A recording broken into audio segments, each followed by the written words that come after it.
Start that.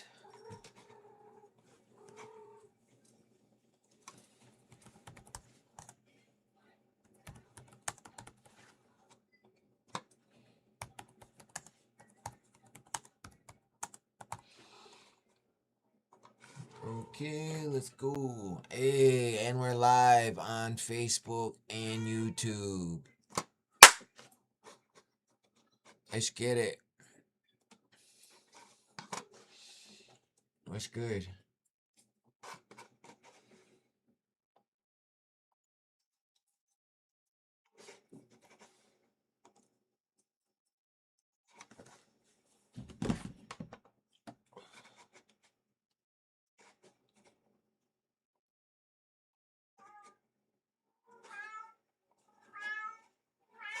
Hey!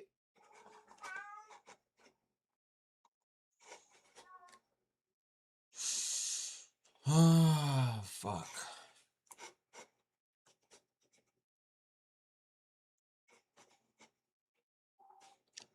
Oh, okay, I see it. Okay, cool, we're good. My bad.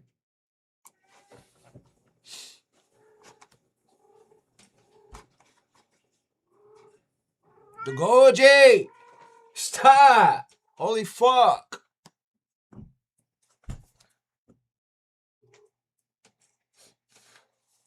Guys, I'm gonna need your guys' help. So we gotta do $100 goal tomorrow. Is 420. They're gonna have a deal, half off deal tomorrow. So let's try to raise $100 tomorrow for tomorrow. If you guys want to help out, that's fine. If not, it's cool. But tomorrow, yeah, gonna have to take advantage of that deal tomorrow.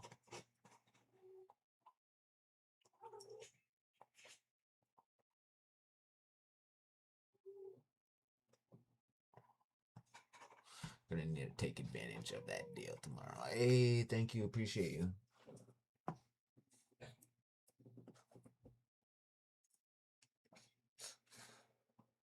So I need to go there with as much as possible so I'm good for the month. Hey, we got a $10 donation. Everybody spam W's for JB. We got 90 more to go, guys. If we can reach that, that'd be great. This is what I'm doing. Gonna put this on so we can see the comments on Facebook. We don't got anybody on YouTube? It's alright.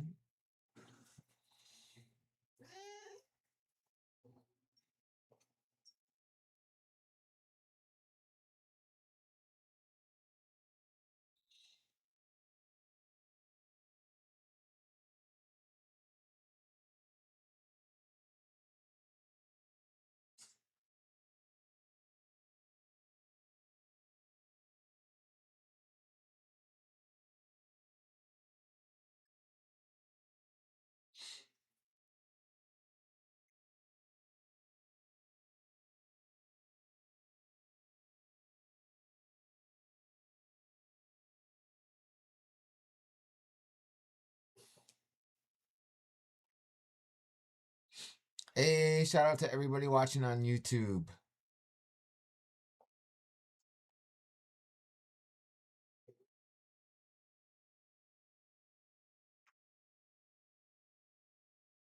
And Facebook. We got 4 people on Facebook. That's what's up.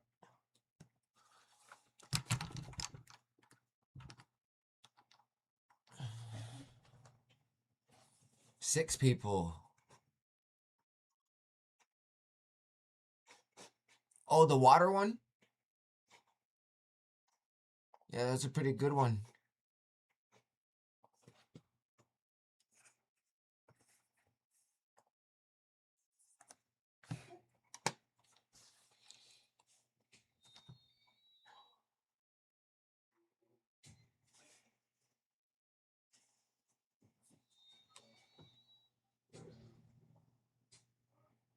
Yo.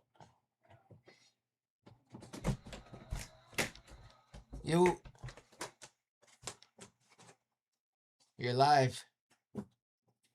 Pooh Bear.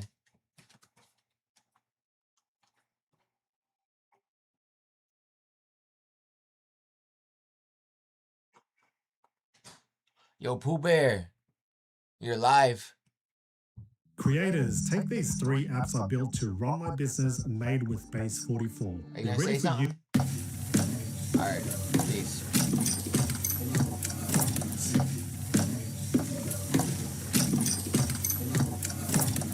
Southeast Texas holds deep secrets.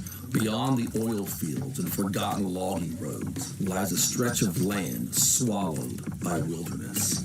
From the Big Thicket to the Trinity River and down where the Old and Lost River joins Trinity Bay lies a truly dark region. Night flyovers reveal a triangle-shaped zone stretching for more than 50 miles with no signs of habitation and only the moon to light the forest, marsh, and bottomlands. In these remote wilds, reports of strange sightings have circulated for generations. There are famous ghost lights, strange apparitions, and reports of Bigfoot, often called wild men. These stories have grown globally famous, with the area considered a hotspot for that phenomenon. Yo, wasn't I just talking about this? That the wild man is actually the Pharaoh man in the Appalachian Mountains? Because Europeans can trace their roots back to that. Certain families can, right? With certain family crests. And then some of those people came over here, right? And now they've gone feral. There's another possibility in something far more grounded in history and perhaps far darker. What happens when a Hanyo'o goes out in the wild? He stops shaving his face. He stops manscaping his body, grooming his body. He gets all fucking hairy. Come on. The term wild man still echoes in relation to Sasquatch reports. There may be a whole other kind of wild man that has remained even more hidden than the infamous cryptid. While speaking on feral primates in America at the Texas Bigfoot Conference, I was approached by my friend and fellow researcher, Lyle Blackburn. He had recently revisited an old book by our mutual friend, the late Rob Riggs. This book steered us both onto a dark, strange, and highly mysterious path. In his research, hey, Lyle yo, had come thank you for across the roses. an I'm gonna account be from the getting Big Thicket that monetized on chilled him YouTube soon. to the bone. Soon. The first time I really came across area whatsoever. It was just natural vegetation that you could tell them manipulated. Never heard of any more reports. You know, we told them we looked, we didn't find, anybody. We obviously didn't tell them that the extent of what I'm talking about now, because we wanted to just ease the issue and let them think, okay, we did what we were supposed to do. We went and looked and we're done. But, the 3 of us that were actually on foot looking all know that, hey, there was definitely something there. That story planted a seed. It gave us a wild but strangely plausible Hey guys, we idea. got $100 What if there goal. were still people We're trying to living in reach for primitive tomorrow. fashion, somehow surviving out there? So if you guys want to Were help they out extreme with something, survivalists trying to reject the that'd be modern awesome. world? Were they feral people off the grid and beyond the law? Or were they something else entirely? A remnant, however small, of the so-called lost tribes in early colonial records. We didn't know, but we were determined to find out. While reviewing topographic and satellite maps, one particular area caught my eye. It was a piece of high ground, rare in the low-lying floodplain $35 region. so far. We need More to than make that, another it had something $65 strategic, for multiple tomorrow. That'd be canal great, access guys. points that will make travel by Appreciate boat everybody or that's foot donated possible tonight. Everybody's to been nearly W's every for corner of the gifters, old for and the lost river donators, for the system. tappers, for We everybody marked it and interacting made and plans. participating. Our team went in expecting to poke around, maybe find old hunting camps or derelict gear. Just give the place a good solid once-over. But what we found was shocking. this is the first time that probably anybody's you a gone real in there Indian to or what? research. Bro, I'm Seneca, dude. Actually, Seneca is Indians. Seneca Nation of Indians, so yeah, I guess so. I sent you a request, so don't run, bro. These documented incidents in which people saw what they believed were surviving Native Americans.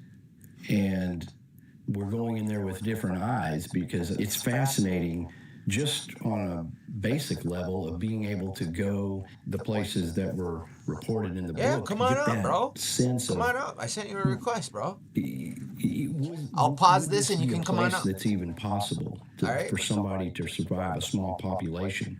And then on top of that, to be looking to perceive that you could find anything that may sort of add to the growing documentation, which now not only Rob You cannot Riggs be rude to me. has You cannot be started, mean to me. but Next time I Chester see you on, Moore I will. and And myself what are you saying? Like, adding you to want to it. debate or And now what? by Don't be going like into that. the If area, don't want, could you gotta potentially walk the add talk, bro. something Come on.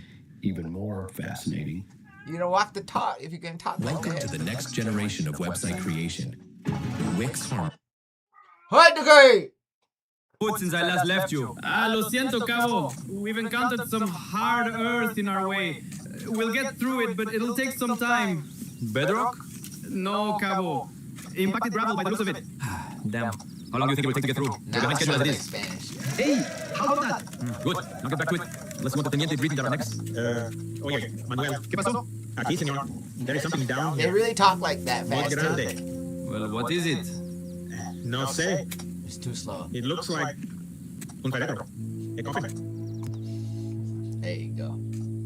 It's supposed The to be year hard. is 1819, and the era of Spanish control over parts of Western North America is coming to a close.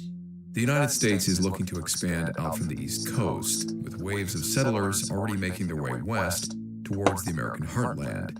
Some are even starting to filter into parts of Texas, California, and New Mexico, presently under the control of the Spanish colonial authorities. Perhaps sensing an inevitable confrontation with American forces, or simply wanting to fortify themselves against attacks by hostile indigenous peoples, Spanish forces are beginning to beef up defense around the region's more remote settlements. One of these is the small town of Lompoc. Located in what is now Santa Barbara County, California, Lompoc was home to a Franciscan mission and a small number of Spanish settlers, smack in the middle of lands belonging to the native Chumash people. While the mission's objective was to convert the local tribes to Christianity, A secret government experiment turned animals into spies. A lie about food created a global crisis, and powerful men were caught performing strange rituals in the woods. These stories sound like nonsense. Many people didn't believe them, and then the truth came out. Today we're diving into insane conspiracy theories that were true. How can we be hostile if we're just protecting our lambs? Our lands? It's alright. We're not hostile. I'm not hostile. People are just threatened by people that they know they've done wrong. Because they know Creator and that good karma is on our side. You know, they got negative karma coming towards them for what they did to us. So that's why they're so threatened, you know, by Native Americans.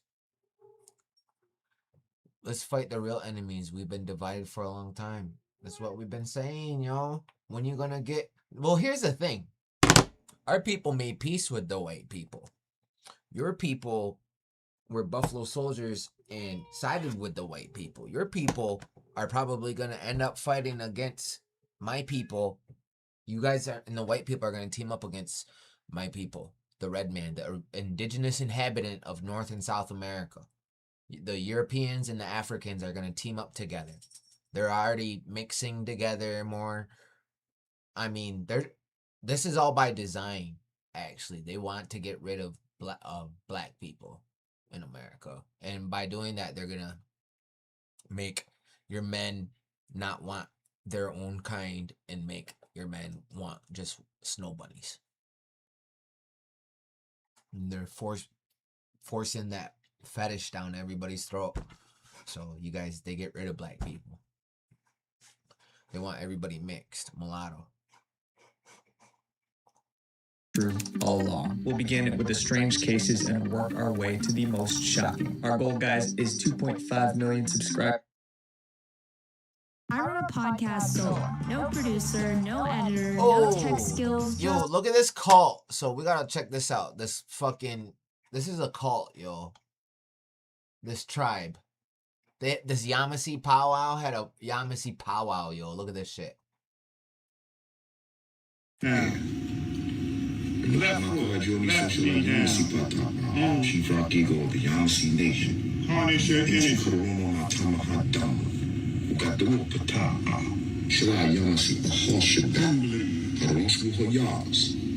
I'm good. And look at my collateral social Yamasee Pataka. Chief Rock Eagle of the Yamasee Nation from the ancient when you do this ancient prayer, you draw from the earth, the sun, the water, the breath of life. Do not be afraid of who you are. We are the people. There's nobody that existed prior to us. There's no spectrum of life that comes before us. Who was birthed by the triple double generation on the back. Black Yamasee Chief Rock Eagle of the Yamasee Nation. Harness your energy.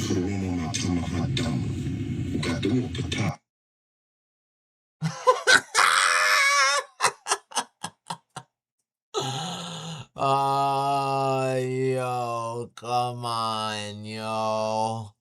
Come on, yo. And that's a nice choker, too. Who the fuck's selling these people regalia, yo? What the fuck? No, I'm just kidding, but still.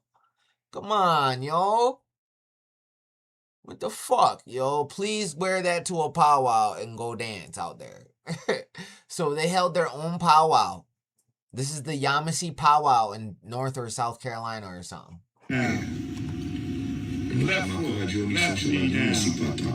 Chief Rock Eagle of the He's got them praying like Muslims. And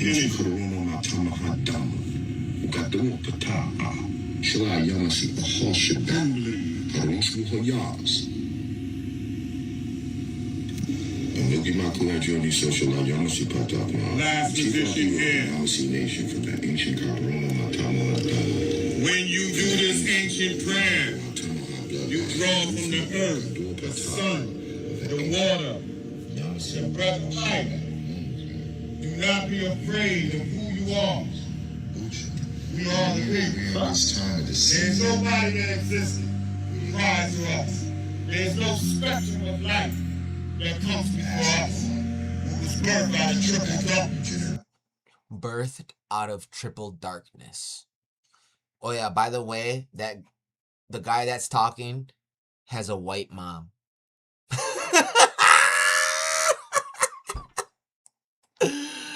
Not even kidding, yo. I'm not even fucking kidding, yo. This guy got a white mom, yo. But he was born from triple darkness. Triple darkness, though. He was born from triple darkness. It's just another Earth Speaks and all that, yo. Let's watch This this. fact gonna blow your mind. Did you know that Black Americans are the Indians they said they killed off? And Malcolm X tried to tell y'all in this video right here. Aborigines, which means what? Black. Well, you never find a whole Aborigines. Aborigines are called natives, or they're always dark-skinned people. You and I are Aborigines. Aborigines are called natives. They're always dark-skinned people. This is a statue of Pocahontas' father. As you can see, he's depicted as dark-skinned. So Disney, why you lying? You never find a white Aborigine. That's not fucking... What's this called? That's not a fucking...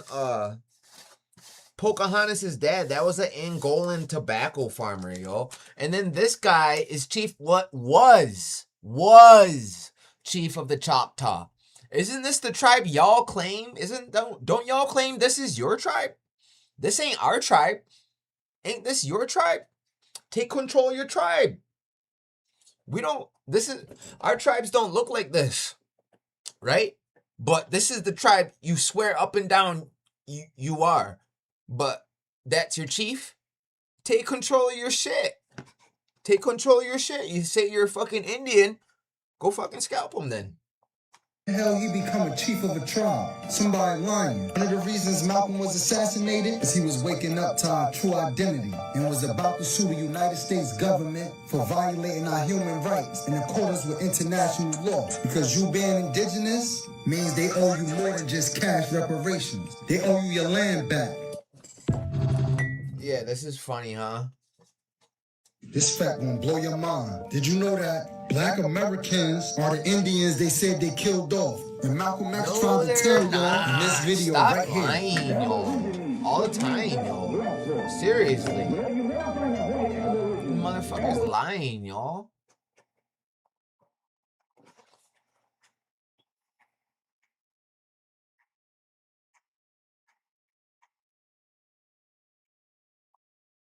Okay, so some giants. That's a giant, yo.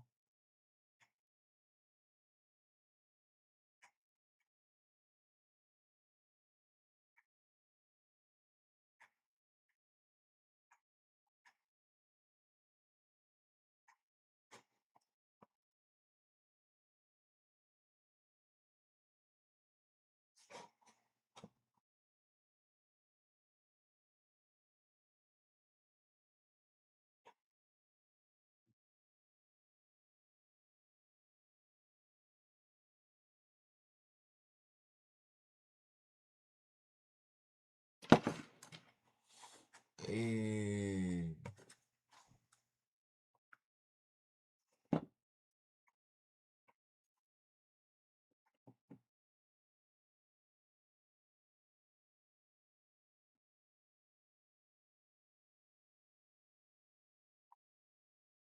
Holloway is content, for he has found the Garden of Eden. The truth makes you free, says the country lawyer. I've studied the Bible and walked these woods, and I can prove that this is paradise. And the Lord planted a garden eastward in Eden, and there he put the man whom he had formed. This sacred spot, contends Callaway, is here to the east of the Apalachicola River in the unspoiled country of the Florida Panhandle. Harsh.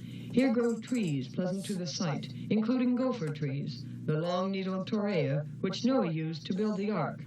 A Baptist minister, Callaway started his search after discovering several petrified logs of the wood near the park. That set the woods afire, he says of the discovery, and here his quest ends, where the river winds its way through the green loveliness of his Eden, all described and documented in his book. Well, Mr. Callaway, you say that this is the Garden of Eden. Mr. Who? There it is. Saul? I think about in the center of the garden, north and south. The Garden of Eden, east and west, is not over 10 miles wide, paralleling the river from Chattahoochee down to Bristol. But you're right in the center of it here at Torreya State Park, north and south, between Chattahoochee and Bristol. Well, now, according to the Bible, the Garden of Eden must have trees pleasant to the sight, and it must have gold and onyx stone and a river of 4 heads. Is this one of the rivers? This is the Pison River, which is mentioned in the 2nd chapter of Genesis, when it says, a river went out of Eden to water the garden and parted and became into 4 heads. The tree life from Chattahoochee to Bristol is the largest of any other area in the world. The Bible names 28 trees. The best authority on earth have identified 27 of them here, and many more, including the gopherwood tree. The Bible names those 4 river heads as the Pison, the Gihon or Gihon, the Hiddekel, and the Euphrates. The first one was the Pison. The Bible says that is it that compasses the land of Havilah, which was North Florida before the flood, where there is gold. And the gold of that land is G-O-O-D. The Bible used that adjective to describe the North Florida gold to further tie down the exact location of the Garden of Eden. The next verse says there's also bdellium there, which is nothing but rosin out of pine trees that God instructed Noah to pitch the ark out of, and onyx stone, which is marble. And North Georgia, right where this great river as its source, is one of the largest marble areas in the world. The Tate Marble Quarry and Company there, Tate, Georgia, is one of the largest. So the natural monuments, definitely mentioned and described in the Bible as being related to the Garden of Eden, are here, and they are not anywhere else on this earth. Well, not only are we sitting in the Garden of Eden, but we're also sitting in an area where you say Noah built the ark. Noah built the ark out of gopher wood, which God selected himself for him to build it out of. Is this the only place that This you know is the of? only place on this earth where it has ever grown. It's the most peculiar wood on earth. You can take a piece of it the size of this match when it's green. You can't break it. You can twist it and turn it. It's the lightest wood on earth. I have had its fibers, its structure, its every phase of it chemically analyzed. There's no other wood on earth like it. It's the lightest. And Noah built the ark out of wood not very far from where you and I are sitting here at Torrey State Park. It was loaded, and then it floated 5 months and landed on Mount Ayr, where we know definitely that it's now embedded in the ice. Now, there are four rivers that are necessary for the Garden of Eden. What are the four rivers here? The river went out of Eden to water the garden, says the 2nd chapter of Genesis, and it parted and became into 4 heads. The Pison, the Gison, the Hiddekel, and the Euphrates. That is the only 4-head river system on this earth. When the idea or the notion or the belief that the Garden of Eden was somewhere else or over in Europe or in Africa or someplace over there, the Western Hemisphere was unknown. They did not know that the continent existed west of the Atlantic Ocean. Therefore, they couldn't search this continent along with the others to find the river of 4 heads and these other great natural monuments which the Bible said was related to the Garden of Eden. It came my pleasure and my responsibility and my duty to search the North American continent and definitely point out the same bare natural monuments that the Bible relates to. Callaway points with pride to the official map of the U.S. engineers at Chattahoochee, which shows what Callaway says is the only 4-head river system in the world. That is a system described in the Bible, where in Genesis, the river flowing out of Eden, which was... Yo, so one thing that I want to do for my people is we've been colonized and we've been indoctrinated and brainwashed to believe that we come from Asians and life began in Africa. I mean, that's not our story. That's not our story. Life began over here on Turtle Island. The red man is the original man. That's why we say Ungwehonwe, and that means the real people. They were not real people until they mixed into our bloodline. So it's important to learn these stories because we once had these stories.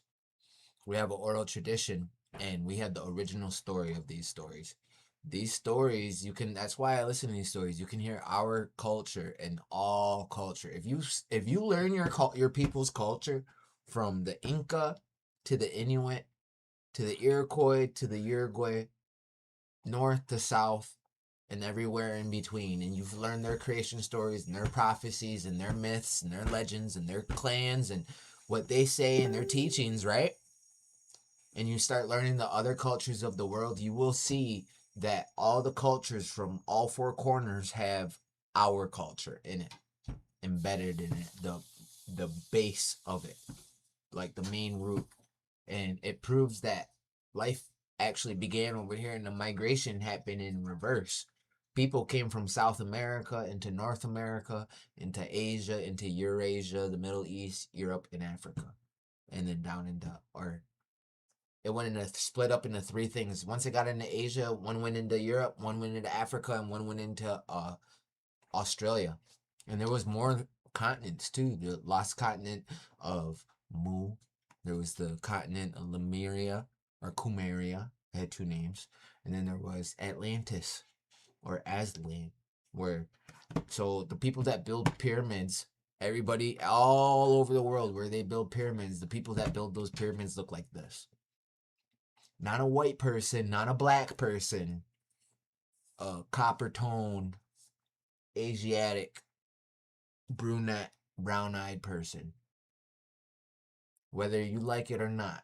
Egypt, Cambodia, Indonesia, the Americas, I'm sorry. It was not a white person or a black person. Enters the garden, parts, and becomes into 4 heads. First there is the Gihon, now known as the Flint River, which flows towards the land of Ethiopia. Then the Euphrates, the Spring Creek River, whose name was transferred to the Middle East after the flood. The Hiddekel River is Fish Pond Creek River, which borders the land of ancient Assyria. And finally, the last of the 4 rivers, the wide and lovely Paisan, the Chattahoochee, today a river of trade and commerce. The Appalachian Coast. Yo, you know what I want to do? Name for the river flow. So I want to do a documentary called New York Giants, and I'm going to interview the Giants from my res and my family, actually. I think that would be awesome. What do you guys think? It's going to be the New York Giants, and we're going to tap into this giant DNA and where it comes from and what it is, because they talk about cannibalism. My tribe was cannibals. They talk about pale-skinned people eating people. You know, my tribe has been labeled, to be on the lighter side sometimes. Also, cannibalism was a big thing back in the day. They forbid it, actually. They created laws against it. The Great Law. Not that one great law. The Great Law was the Great Good Path, Guyana Sagoa, and it was a better way to live. Right? So Tadadaho, Hiawatha were known cannibals. Also, the Ganawida had 2 rows of teeth. So with the giant maps, the New York Giants, so I'll show you guys a giant real quick. Hold on. This guy's a giant. This is one of my mom's friends. He's actually a distant cousin of mine.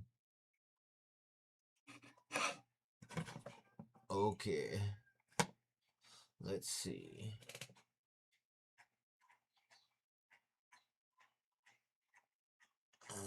Let's see.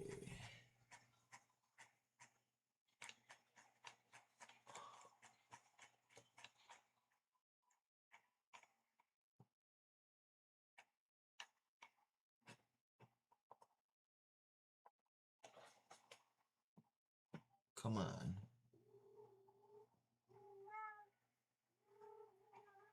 Thought they had it up here, yo.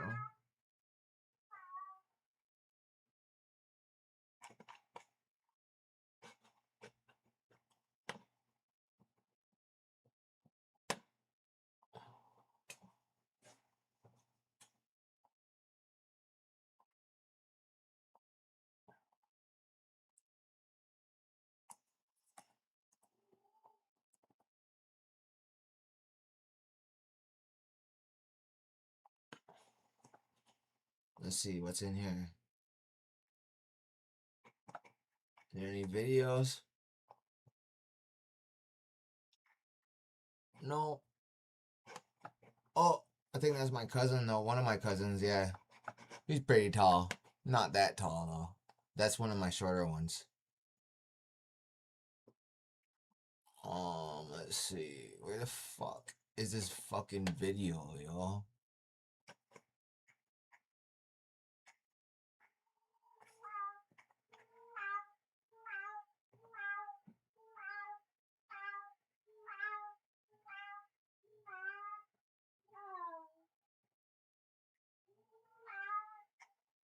Dogoji, knock it off.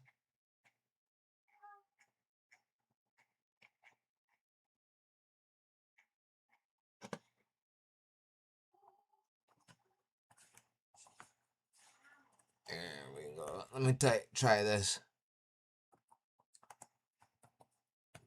Seneca artist. Here we go. Here we go. This one will pop up.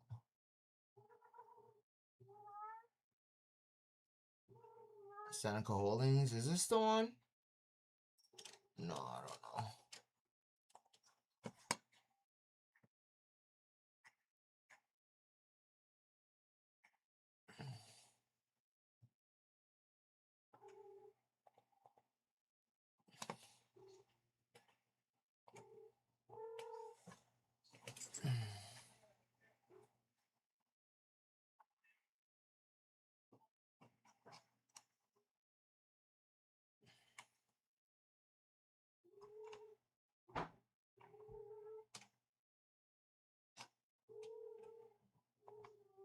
The healing conference is something I've thought about for a number of years. You know, we think of our lives and our path that we've been on and the things that we're dealing with and we've struggled with. It's hard to face those things. It's hard to take that step forward. You know, we have to be able to find our way through that. And I hope this conference will have that effect on families, our community, and our nation. We're here to get it started. A healthy community is one that is... Where the fuck is this video, yo?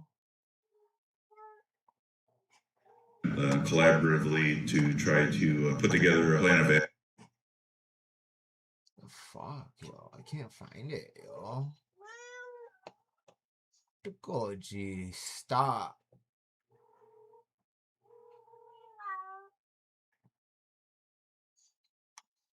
Oh, great. I don't even want to fucking see that. Whatever. That's funny.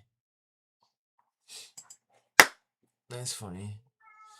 Saw a picture of my piece of shit uncle.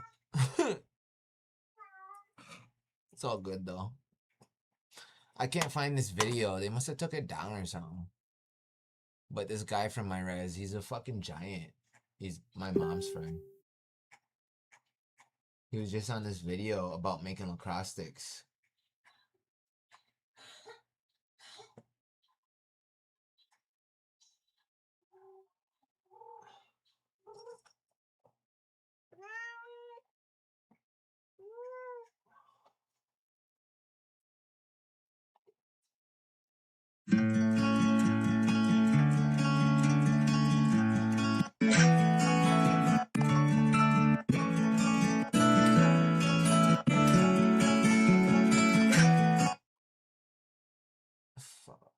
Oh, look at this corn planter.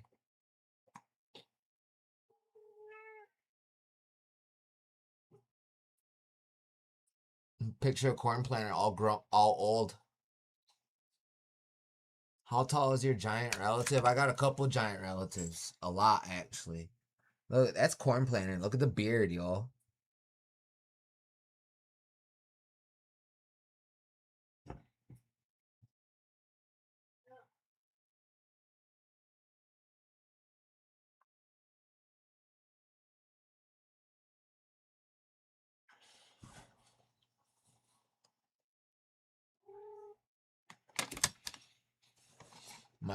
How tall is my giant relative? So I got cousins that are like 7 foot. Thomas, Mark Thomas. My uncle Tehadukne Green, he is like 6'7". My mom's friend Snooky, he's gotta be like 6'5". Brave Williams from my res, he's like 8'1" or 7'11". What else? I already said my cousin Halsey, he's a giant, but he's a little giant. He's real tall though. Who else? Yeah, we just got lots of giants. Yeah, I would like to do a documentary and go show the world that, hey, this possibly giant mound builder, these fucking cannibalistic giants, these fucking descendants of Adam and Eve and Noah, the biblical giants, whatever, the Setica, right? But your New York giant DNA still lives on today, whether they're Susquehanna or Patagonian or the ones with the elongated skull. We have this DNA that is living on today in our people. And that's where New York Giants comes from. So this DNA is definitely living on in my people. Here, we can show you. Here, watch. Let's see if he pops up.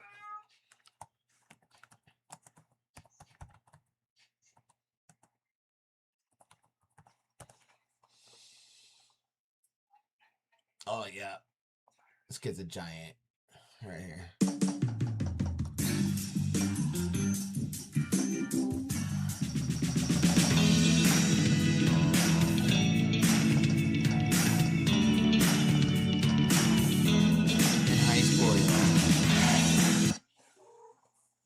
But yeah, 7 foot tall at 17. They ask him the same question over and over again, and that is, how tall are you?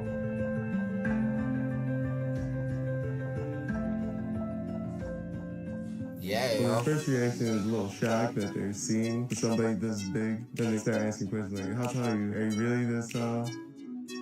This is brave Hunter Williams. He's 17 years old and currently stands at an incredible 7'1".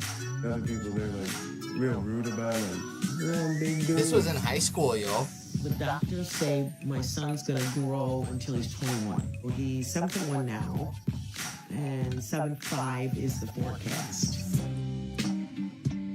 I had to get this specially made. My mom had to do all the measurements. I got size 21 shoes. Just one smaller than Shaq. My great uncle, he was 7'5", and he made a pine tree look like a sapling. So I think that's where I got most of my height from. You see what I mean? That giant DNA lives on today in our people, yo. When I was 5 years old, I was like 5'3". They thought I was actually a second grader, so they put me in the second grade class for like an hour. By the time I was 10, I was just hitting 6'6". When I was younger, the doctors thought I had giantism and got tested for it because I was growing up at an alarming rate. Finally, to get the word that, yeah, you just got a tall kid, relieving, to say the least. Although it's no longer causing worry among his doctors, Brave's height now strikes fear into his opponents. You don't play against 7-footers too often, unless you're in the NBA. Around here, there's one in a million. Sports I like to play are football and basketball. And I think I'm going to try out lacrosse as goalie. He's a big boy. All he's got to do is just turn around and look at the basket and just places it in. Doesn't even have to jump. Growing up this tall has had its just hitting 6'6". When I was younger, the doctors thought I had giantism and got tested for it because I was growing up at alarming. Yeah, that's crazy though, huh? Fucking real giant, yo. And he's not the only one, too, yo. So my cousin's out. Holloway is content. Let me see if we can look him up on Facebook.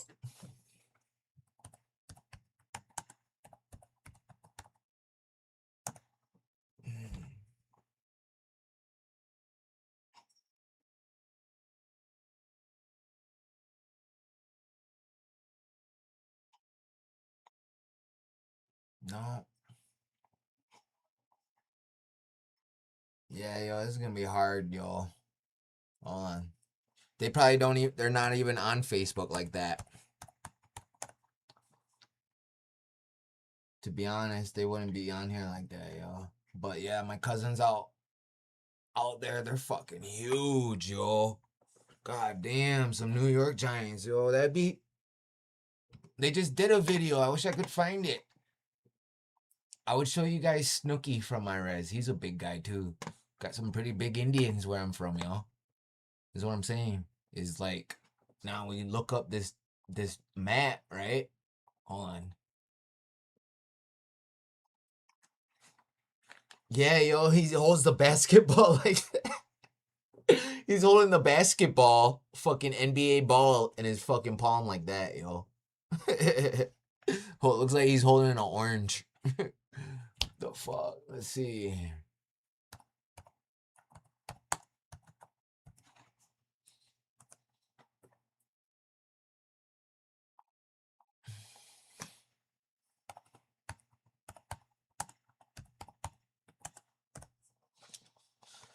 Yeah, yo, check that out, yo.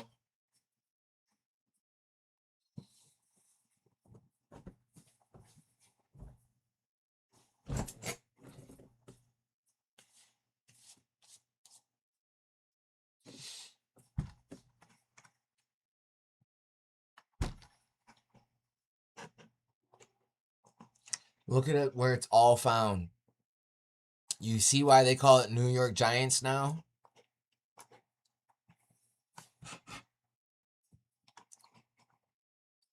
You see why it's called New York Giants? Oh, I wonder why it's called New York Giants. That's where all the giant remains have been found.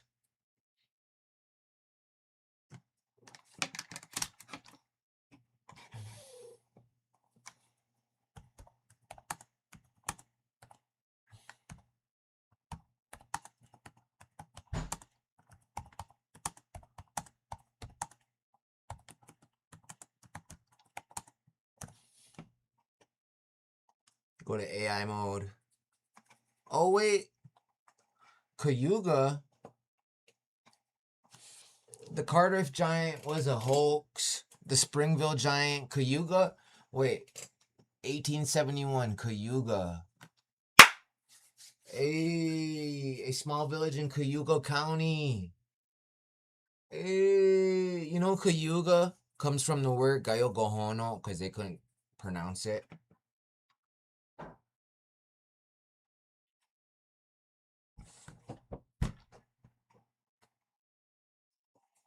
In New York, let's see, Wellsville. See, this is all around here. Wellsville, Springville, Binghamton's not too far. Mexico, that don't make sense. New York Times reprinted. The famous Cardiff giant famous mastodon remains found in Orange County in the Hudson Valley are famous for femur, looked like human-like. Yellow journalism in the 1800s. Newspapers often include sensationalized or fabricated scientific discoveries to boost circulation. Yeah, but why would they fucking have that on the 18th page? You know? They put it on like the 18th page. Do you really think they're going to put some fake goofy shit on the 18th page? Of just some words. Hey, 7-foot giant is dug up in this mountain. No, it's fucking real. Because they don't want you guys to know. Upstate New York, 2025. Remains found at a construction site. See? Why don't they fucking... Look at this. Let's read this. November... Nope. Look at this. Skeletal remain... Alright. Let me shrink this for you guys.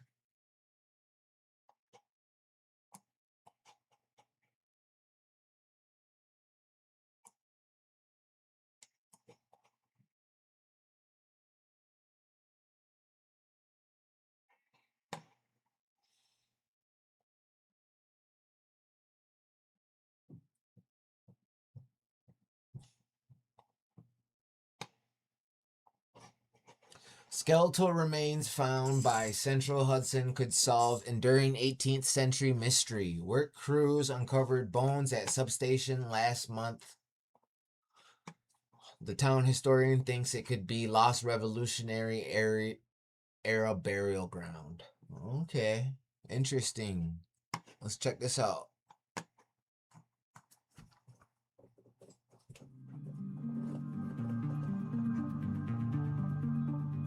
Skeletal remains found by Central Hudson could solve enduring 18th century mystery. This article is being read by an automated voice generated by Everlit.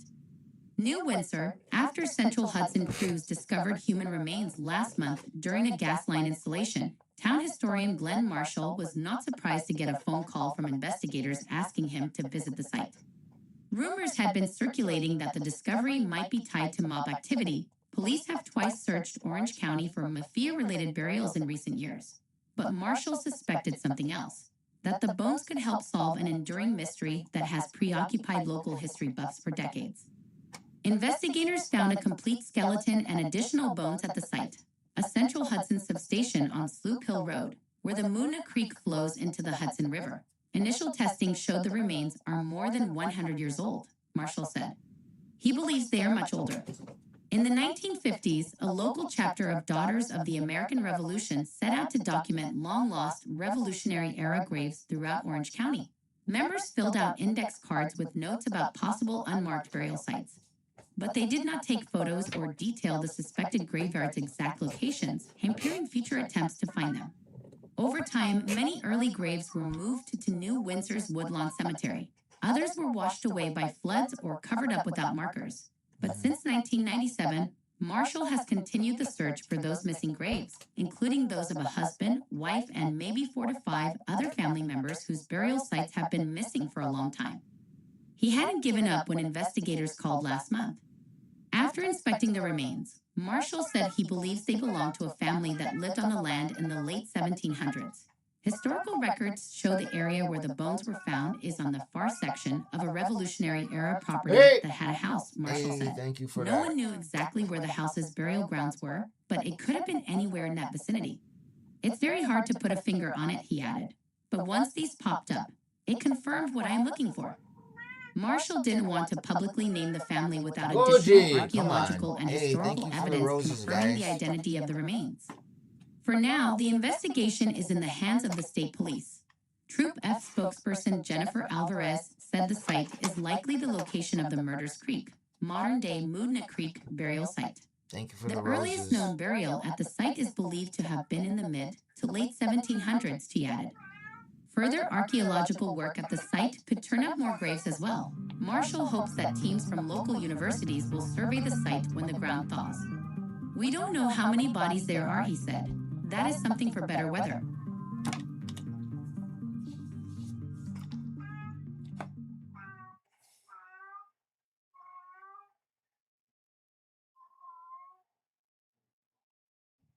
Yo, check this out. Oh.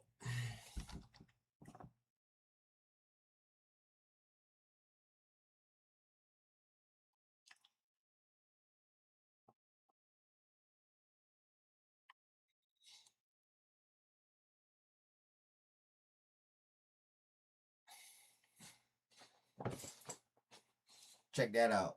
Oh, you guys can't even see it. My bad. Thank you for the roses. Appreciate you.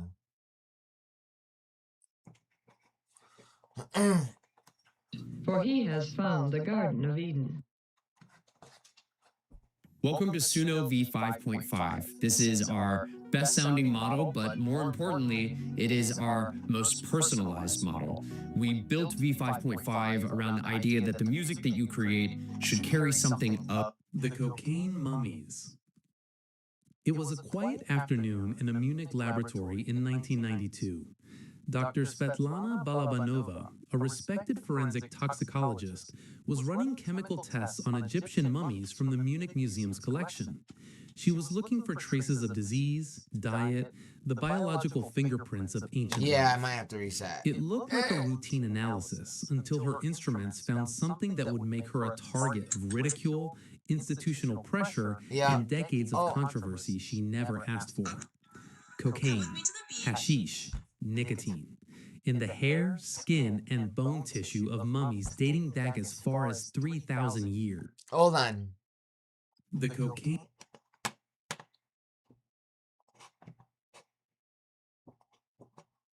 The Cocaine Mummies. It was a quiet afternoon in a Munich laboratory in 1992. Dr. Svetlana Balabanova, a respected forensic toxicologist, was running chemical tests on Egyptian mummies from the Munich Museum's collection. She was looking for traces of disease, diet, the biological fingerprints of ancient life.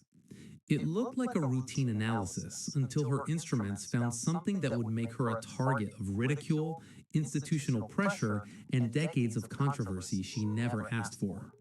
Cocaine, hashish, nicotine, in the hair, skin, and bone tissue of mummies dating back as far as 3,000 years. Not trace amounts, significant concentrations, the kind that indicate repeated habitual use over a lifetime. Balabanova published her findings. The scientific community's response was immediate and brutal. Contamination, they said. Error. Impossible. Because here is the problem her results created. Cocaine comes from the coca plant, which grows exclusively in South America. Nicotine comes from tobacco, Educational purposes only. also a South American native. In 1992, the official historical position was absolute. There was no contact between the Old World and the Americas before Columbus in 1492. Her findings didn't just bend that timeline, they snapped it. Balabanova was not deterred. She tested over 3,000 mummies from various collections across subsequent years. The results kept coming back the same way. She invited independent laboratories to verify her methodology. They did. The findings held. This wasn't contamination. The substances were embedded in the internal tissue, in the bone itself, in ways that external contamination simply cannot replicate.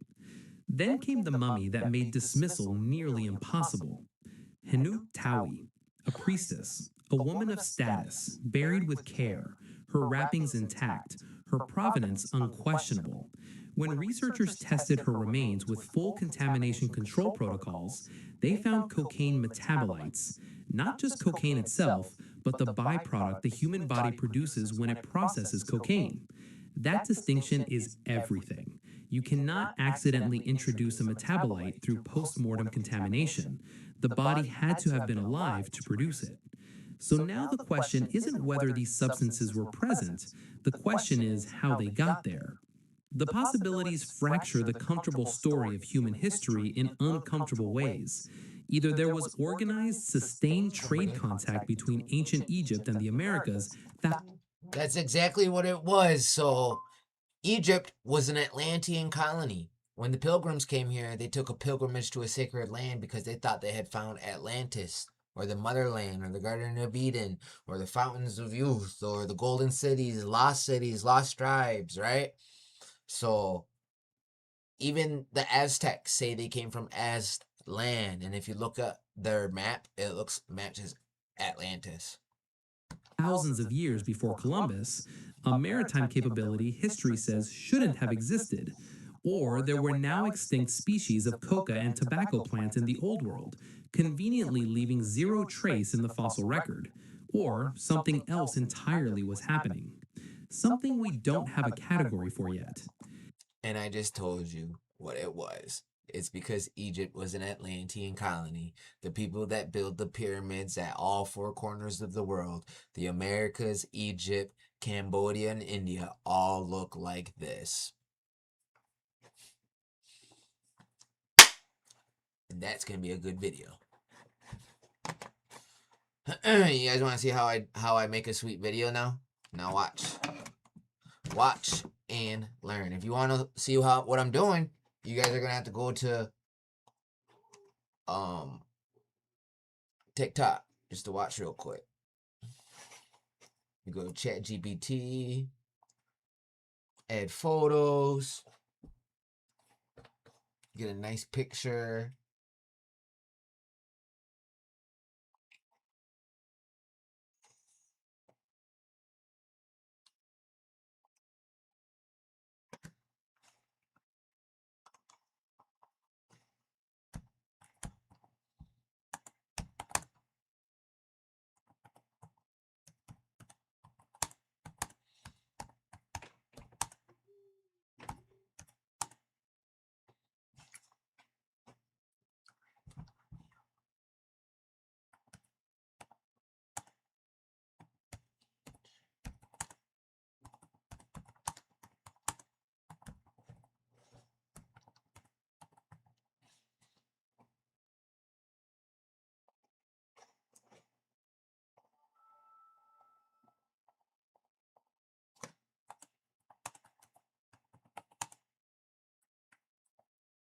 You go make a cover photo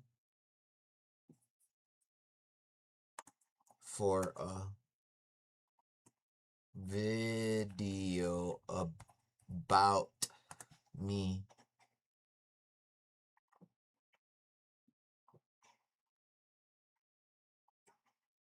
There you go.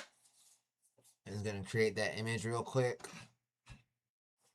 You send the picture you want.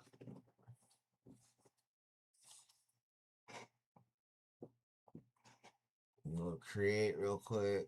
upload a video. You go here, you go select files, you go to your videos. And it should be right about here. Yeah, and then you go to thumbnail. Oh, wait, no. We're gonna go here. Finishing up. It's not done yet. Here we go. Hey, hey, y'all. See how it did that? Wrapping a mummy. Hey.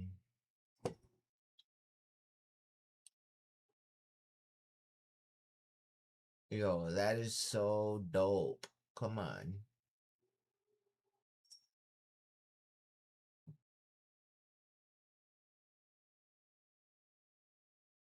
Alright, that's such a badass fucking picture.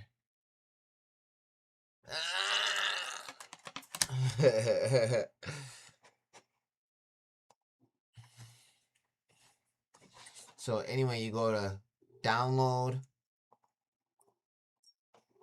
Uh-oh.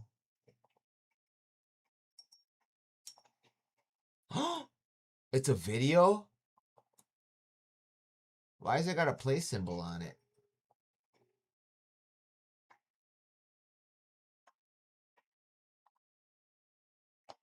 Oh, what?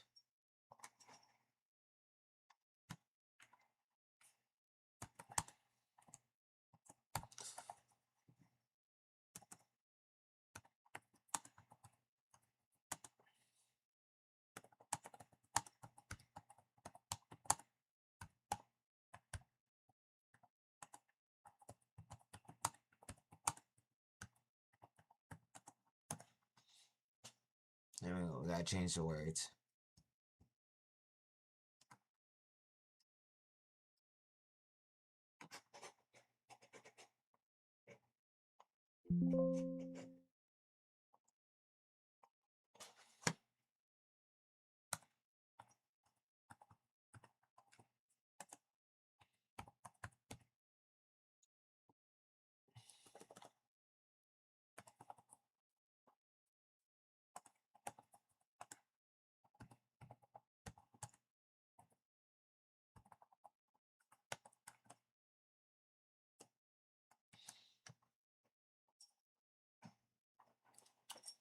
Come on, where the fuck is this shit, yo?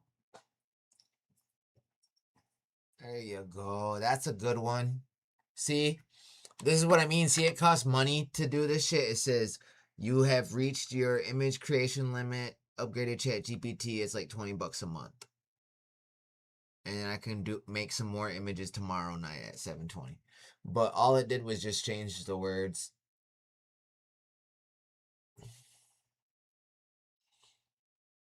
Damn, that's sweet, right?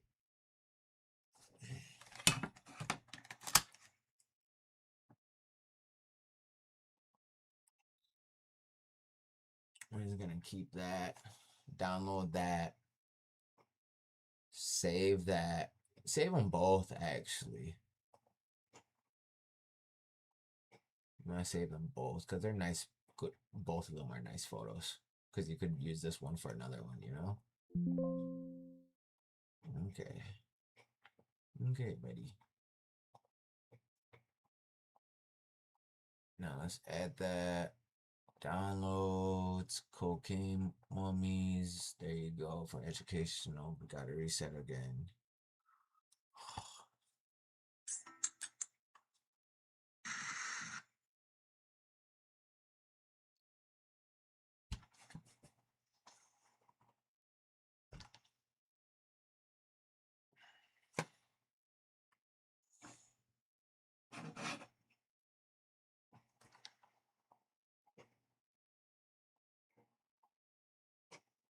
Import.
damn.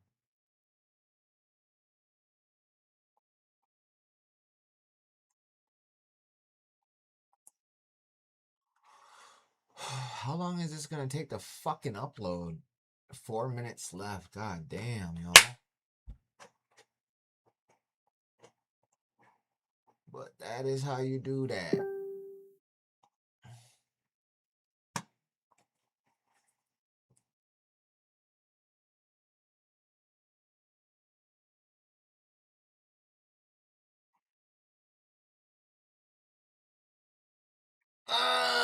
Yo, this is so funny, yo. They really think that E1B1B Africans and the copper-colored indigenous do not look the same. Our DNA is different.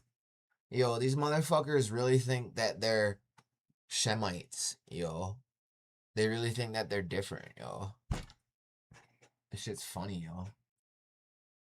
God damn, this shit needs to hurry the fuck up.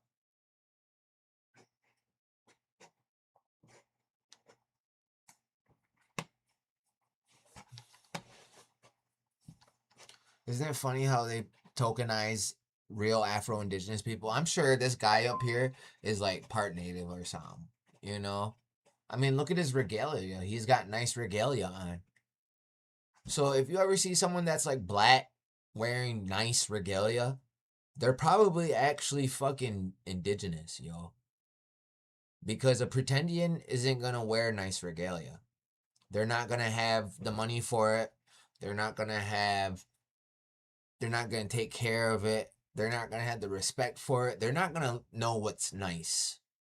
They're not gonna know what's nice. They're looking for bling, shit that looks like Egypt and fucking Jewish stuff. Yeah, yo, they don't know what looks nice and traditional. So you can always tell who's real and who's fake, especially when you see someone black wearing regalia. If it's like, look at this guy. He's got nice ass regalia. It looks like he's got real bone. He's got real roach on, actual beadwork. It's not like drawn on or glued on. Yeah, he's pretty legit, you know, and he doesn't look all the way fucking like Igbo, you know, Negroid. You know, you can tell he's got admixture of something else. Very easy. Very, very easy. So here's another one. Africans. And then they got this Coach Yasana on the bottom. Dude, his face is like deformed like his a little bit too. God damn it, yo. What the fuck, yo. I'm sorry, guys, for those on TikTok. We're just gonna stay off TikTok, guys. Everybody come watch me on YouTube. I talk too crazy for TikTok, guys. I talk way too crazy for TikTok. So we're going to just take it easy on TikTok tonight. We're going to stay on YouTube and Facebook, though. All right? Travel around the world trip that God gave me the understanding and the interpretation of what the whole world needs today. And I say to the whole world today, everybody, for God's sake, wake up and let us live a new life, because oftentimes I say now, it's us human beings. We are the people who made the world into darkness.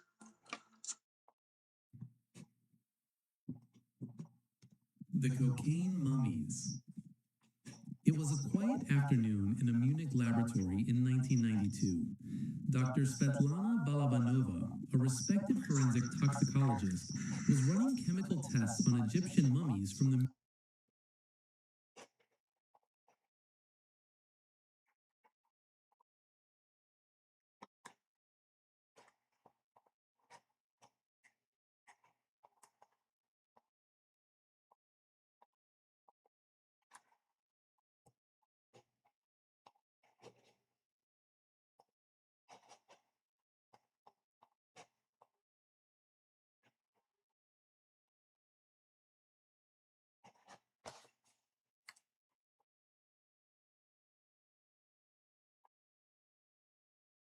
Nano Banana Pro is now on Artlist. Get Google's most up-to-date model and all the leading AI models on Artlist. Yeah, I just keep talking too crazy for TikTok, and I already lost an account today. I lost an account with 6,000 followers on it. Yeah, yo. And this, I'm pretty used to it though, but it is a setback. It is a fucking setback when you do lose an account like that. It kind of sucks, but you know, it happens. That's what happens when you speak the truth. You got too many people. And I did it to myself, to be honest.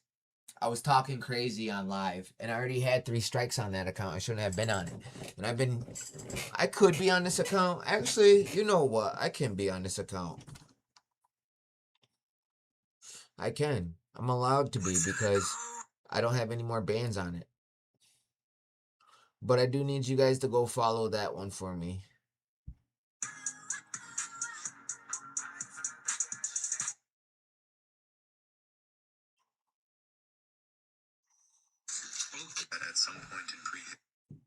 At some point in prehistory, there was a reason to evolve a fear of faces that were almost human.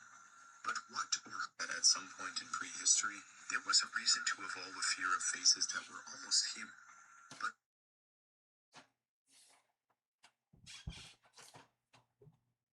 what or at some point in prehistory, there was a reason to evolve a fear of faces that were almost human. But what or at some point in prehistory, there was a reason to evolve a fear of faces that were almost human. As a historian of ancient times, I just love it when new inscriptions are discovered, or when ones already discovered begin to be deciphered. Some fabulous finds were made over the past 12 months or so, and I want to share some of them with you. I hope you're as excited about them as I am. Here are my top 10 newly unveiled inscriptions of the past year. Indian graffiti in the Valley of the Kings. Yeah, graffiti found in the Valley of the Kings in Egypt has revealed that people from India visited there in ancient times. Nearly 30 inscriptions have been found inside 6 different tombs, all written in Indian languages. You know, Greek graffiti is common there. These are well documented. But to find that people came to the valley from India is a bit of a surprise. Now, we already knew about Indian merchants coming to Egyptian ports on the Red Sea. At the site of Berenike, a stone slab with a Sanskrit inscription dating to the 3rd century of the Christian era had been found. It refers to the 6th year of the Roman Emperor Philip the Arab, which would be the year 248, 249. And there are associated finds at that site, such as images of the Buddha and Vishnu. But the graffiti in the Valley of the Kings is slightly earlier, between the 1st and 3rd centuries CE. I got something cool to show you guys. No.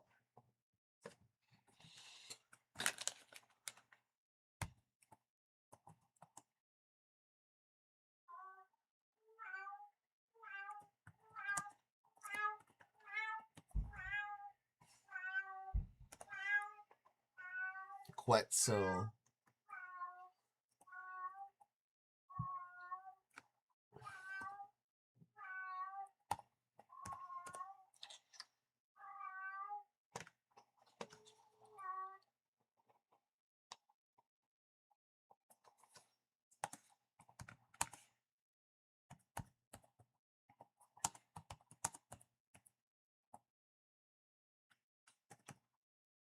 Horus and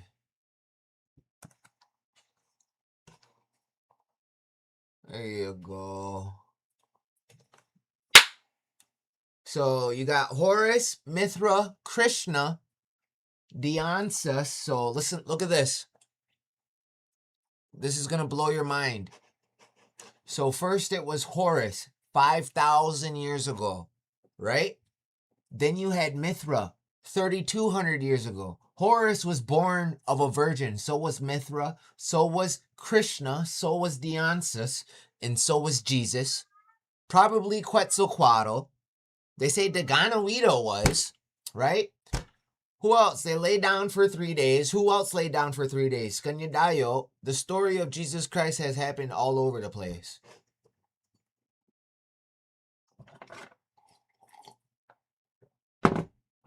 Get some music. Ayo.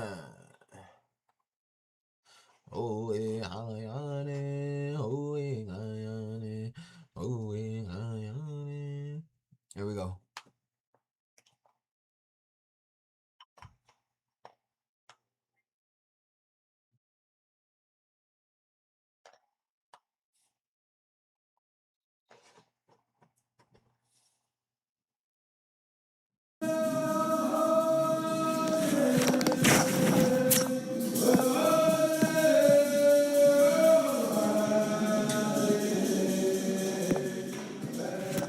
too loud, is it?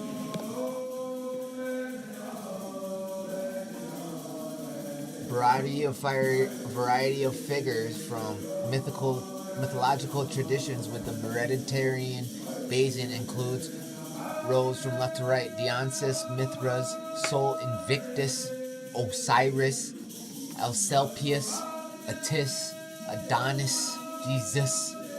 You notice how they all got is at the end of it? Jesus, Dionysus, Mithras, Sol Invictus, Osiris, Asclepius, Attis, Adonis. Come on, y'all.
I can say? The fact that some people wanted to take my culture from me has brought me closer to mine and made me want mine more. Say, fuck that. You can't steal my shit. The fuck? I took my culture for granted. I took my culture for granted. When you're born and raised on the res and you start dancing at a young age, you're more likely to grow out of it as you get older. Some people stick with it. Me, I went down a different route and lost myself. Now that I'm older, you know, I can tap back into my roots and feel back at home again, you know? So people, we were Indian before it was cool to be Indian. Now everybody wants to be Indian now. It's like I didn't realize how much I took it for granted.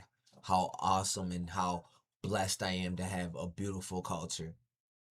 Honestly, I didn't know how blessed I was to have a beautiful fucking culture, yo. A beautiful fucking culture. People lie about being having some sort of connection to this, yo. We see it every day. Damn, bro, y'all songs sound like just like us Ojibwe Lodge songs, do they?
Sedagowane. That's not okay. So when right here it says Sedagowane, Skanyadayo, our great teacher, handsomely. Skanyadayo is not his real name. Skanyadayo was a chief name, a title name,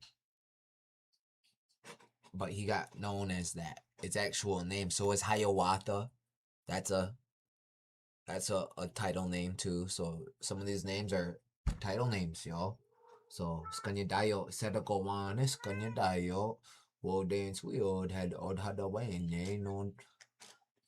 Okay, so listen to this. You gotta get out, Goji. You're too loud. Go! Segwa!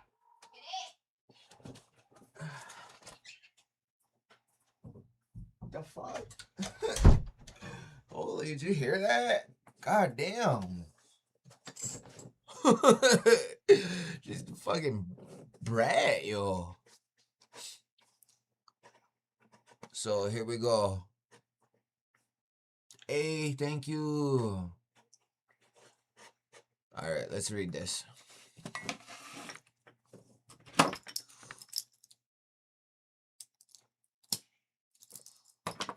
Let's read this. Handsome Lake and Jesus and Haudenosaunee tradition. In Haudenosaunee oral tradition, Handsome Lake, a Seneca prophet known as Sedagowaniscanyadayo, Wodans Weod had Odhadawaye, Wod Wanuntsoli Odhadawaye, Hot Digahayendo. Okay, so did encounter a figure who bore strong resemblance to Jesus in a vision. According to the Guy Wheel, the good message, as recorded by later Seneca leaders, Handsome Lake and two companions were traveling when they met a man approaching from across the waters. This man greeted him and said, I am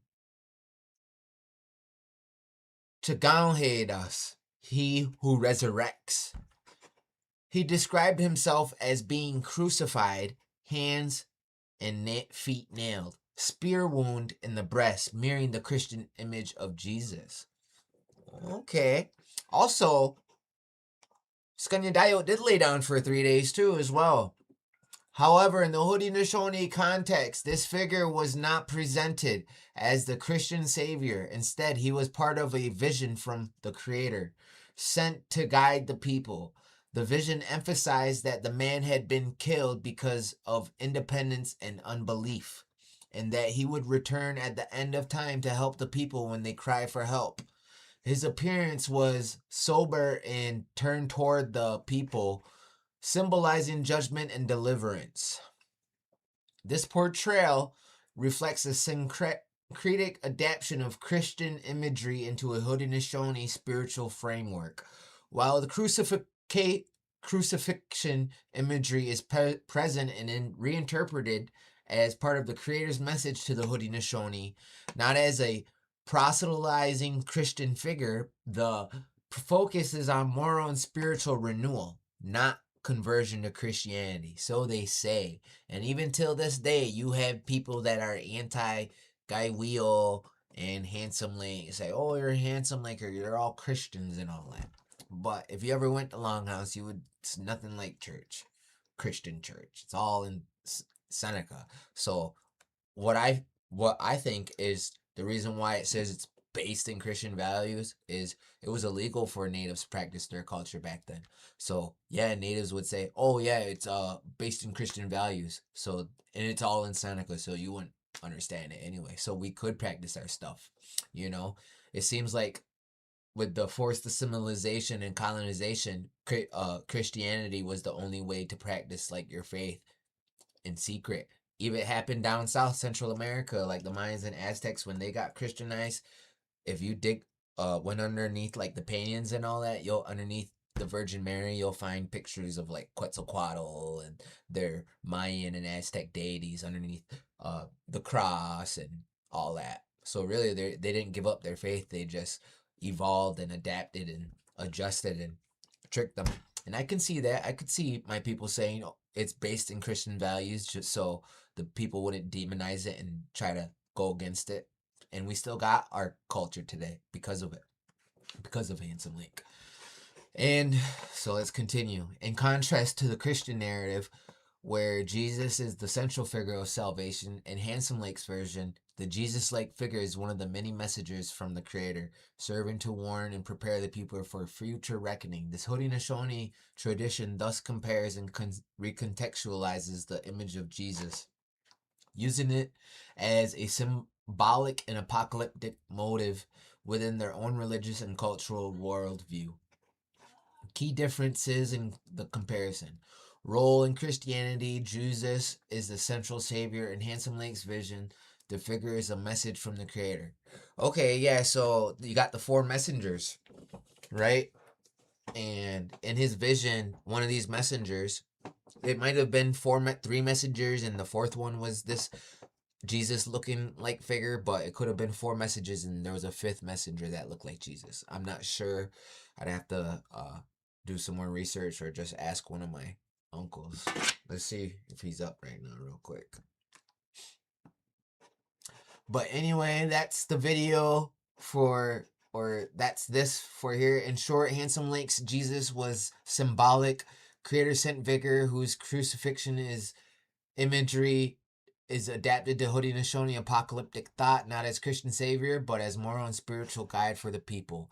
Also, Handsome Lake would be like our Jesus, our main figure, our main prophet, because he also did, like Jesus, lay down for 3 days and was resurrected. He had visions and he did save our people.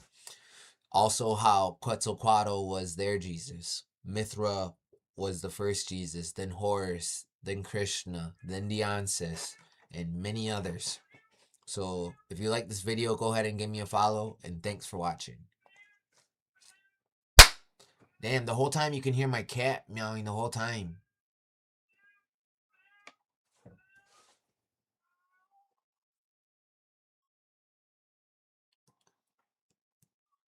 You. Oh no. You didn't mean to come up. Oh, it's okay. She probably didn't mean to come up. That whole time you can probably hear my fucking cat, yo. I hate that, yo. Let's see.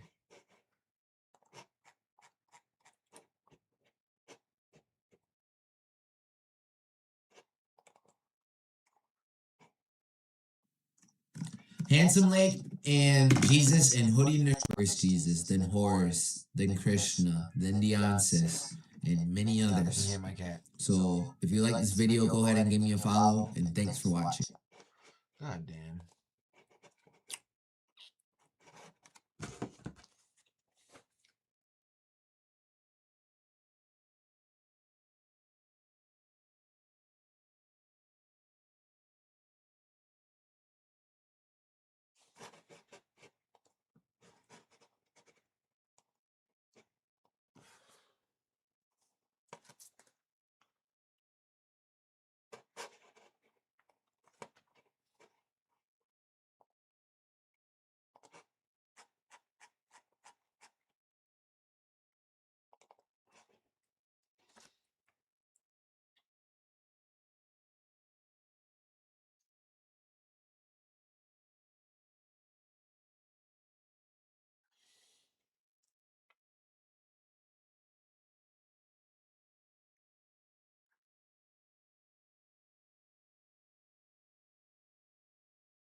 Okay, so we're having them create an image right now. Let's get the title of this.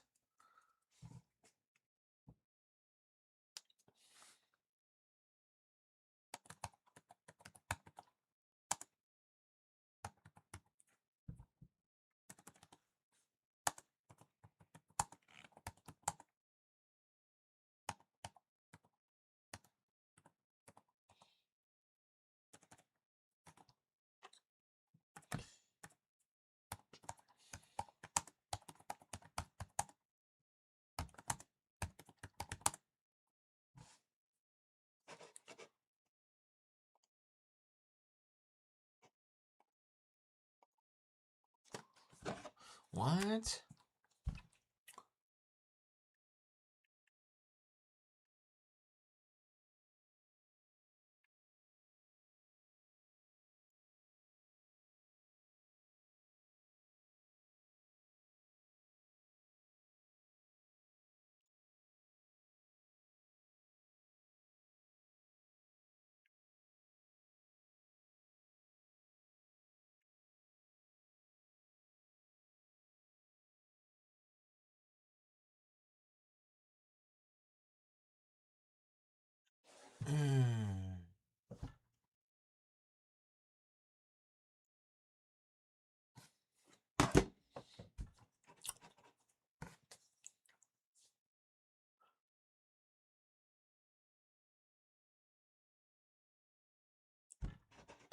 Don't be mad. You guys mad? Don't be crying. Don't be fucking crying, yo. Oh my god, they dressed me like fucking Handsome Lake, yo. Seized, yo. Ah, that's fine. That's fine. It's funny, yo. Oh, yo, that is so fucking funny, yo. Oh, yo, that is awesome.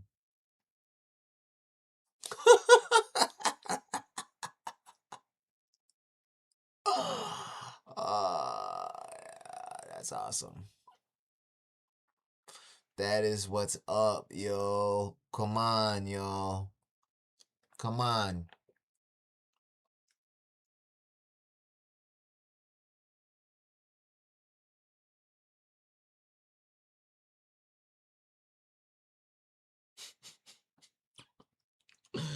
I'm gonna get some shit for that one. Who's the dude on the left? Jesus. Yeah, I'm gonna get some shit for that one, yo.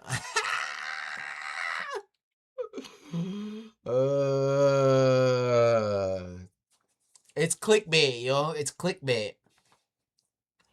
Crips caught you doing Crip times. Now you banging blood, bro.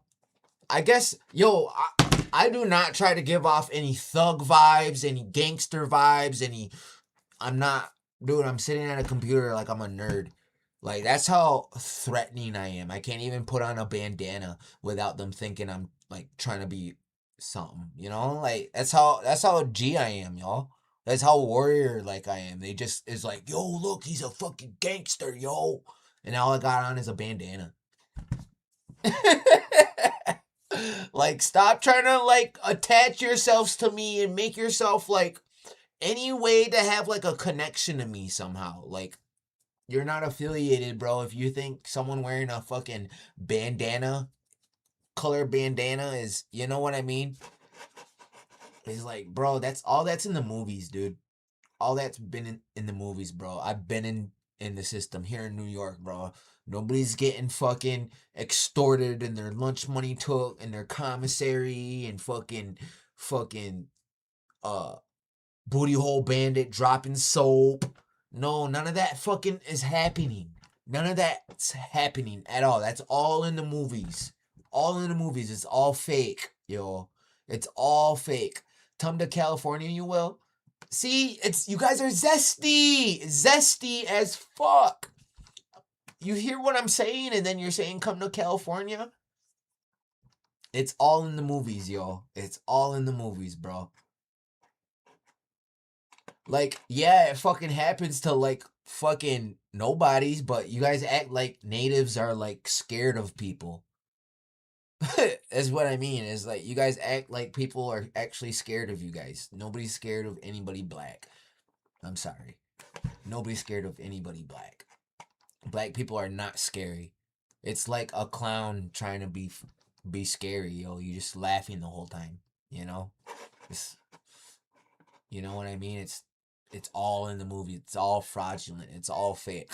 I mean, think about it. These people never even got revenge for slavery. You know? I don't think they ever will.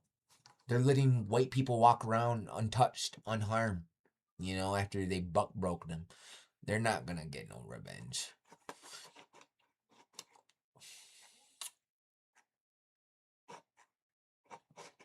Is this fucking video almost done? Handsome Lake and Jesus in Haudenosaunee tradition. In Haudenosaunee oral tradition, Handsome Lake, a Seneca prophet known as Sedagowan Niskanyadayo. Wodans we od hadawain ye wod once whole we od hadawain ye hot digga hayendo. Okay, so did encounter a figure.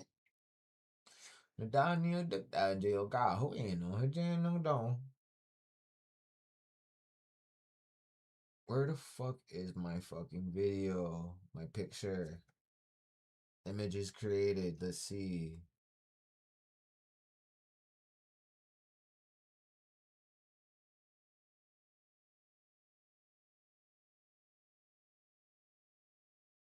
Oh, yeah.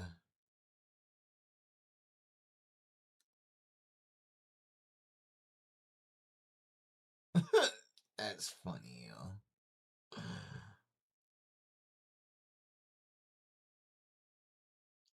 That is fucking funny.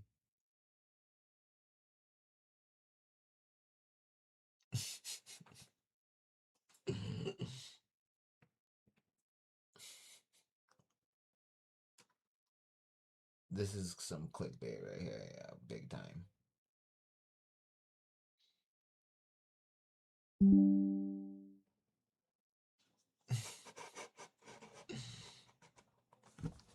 Come on, where the fuck is it?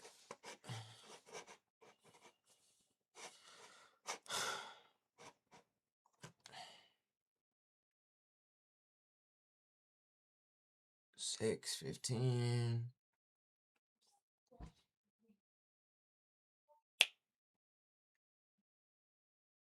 Where the fuck is this? Damn, my girl. I'm gonna have to reset. Why is she talking so loud? Why she say that so loud, yo? Should get my. Yo, you're gonna get me banned, yo. After you saying that through the wall.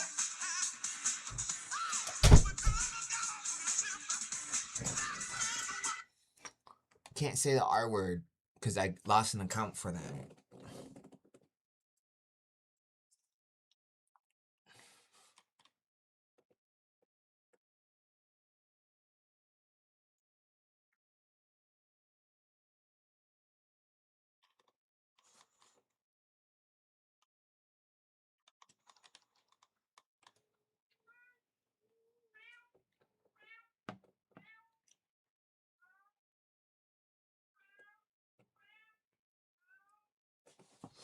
Come on, y'all.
There you go.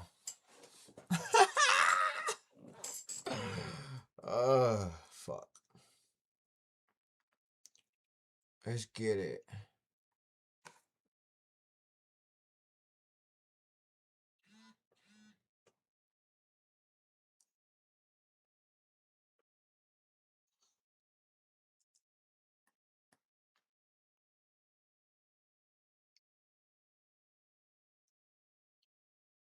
Alright, come on.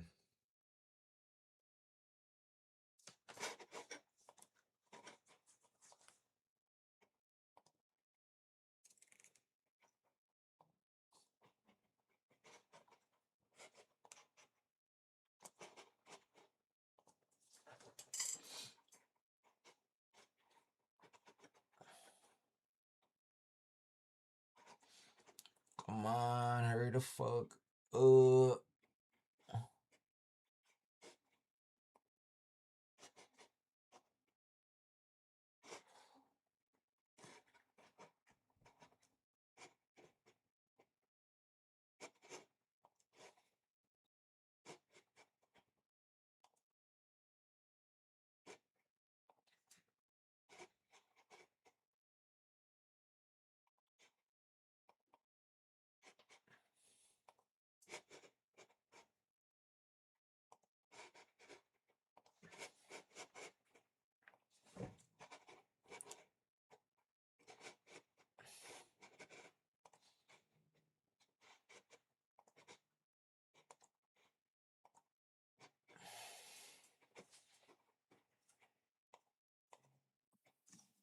Handsome Lake and Jesus and Haudenosaunee tradition in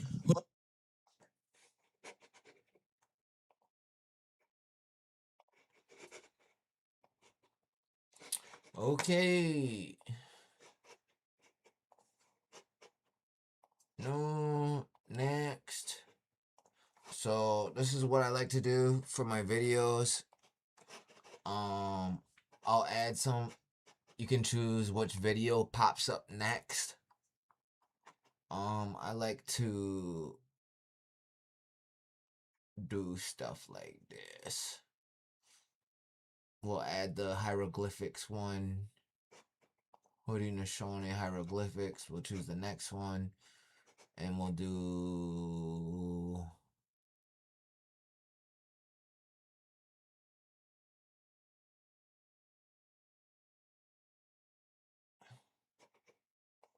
condolence cane hieroglyphics, both of them side by side. Save that. You save that. So those are the videos that pops up at the end of the video. Easy peasy lemon squeezy.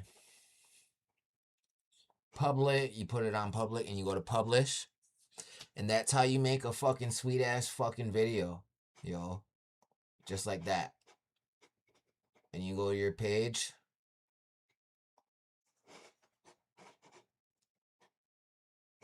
And there it is.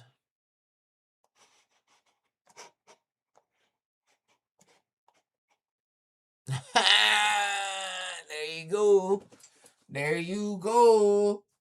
There you go. Come on. There you go.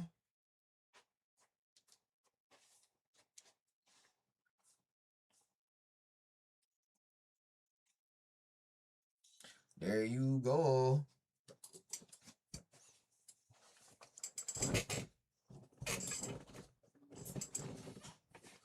Em down here in the jail got away no her no down.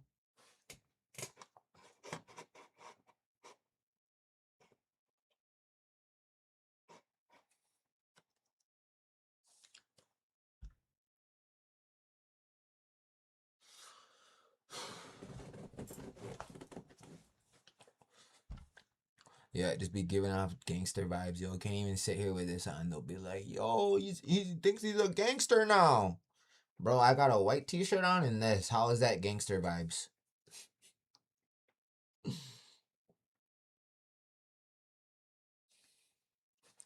No, that's pretty dope, though. It's clickbaitable. The more clickbaitable, the better.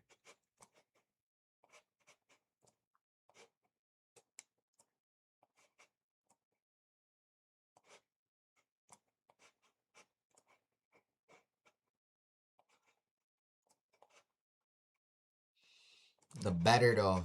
Hey, come on.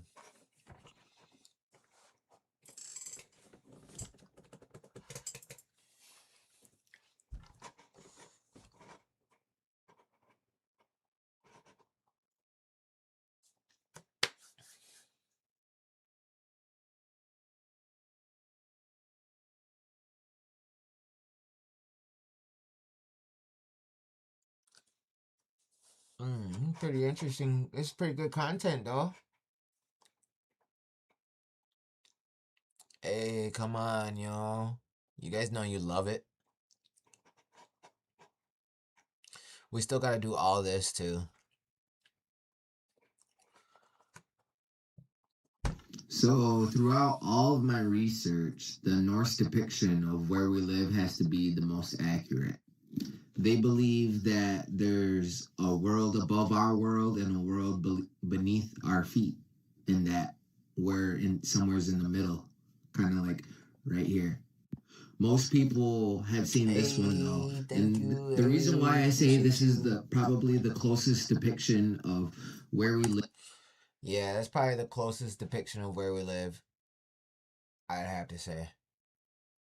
It's got the Rupus Negro, it's got the Tree of Life, that Sky Woman planet, it's got Turtle Island, it's got the underworld, it's got the firmament, it's got the ice wall, and it even has a portal and doorways, because there is portals out in the wilderness too. So that's what Bigfoot protects. Bigfoot is the protectors of the doors. Seneca and Mohawk are also protectors of doors. We're keepers of the western door. Mohawks are keepers of the eastern door. So you got Bigfoot protecting the doors and the portals out in the woods. You got the wild man, protector of the unicorns.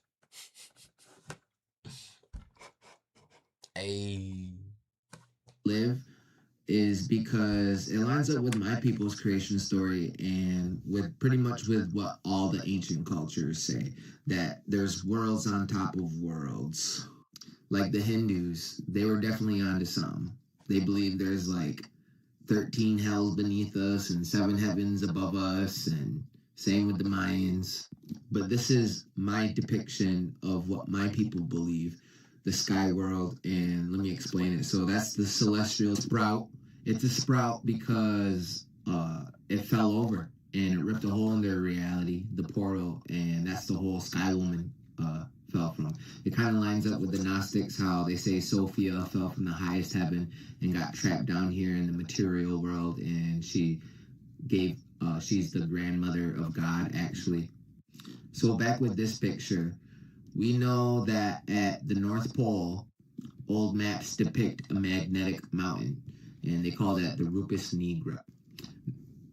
Now, what's cool about this, the Rupus Nigra, is what do we know about mountains? We know mountains to be fallen trees of life or petrified tree stumps, right?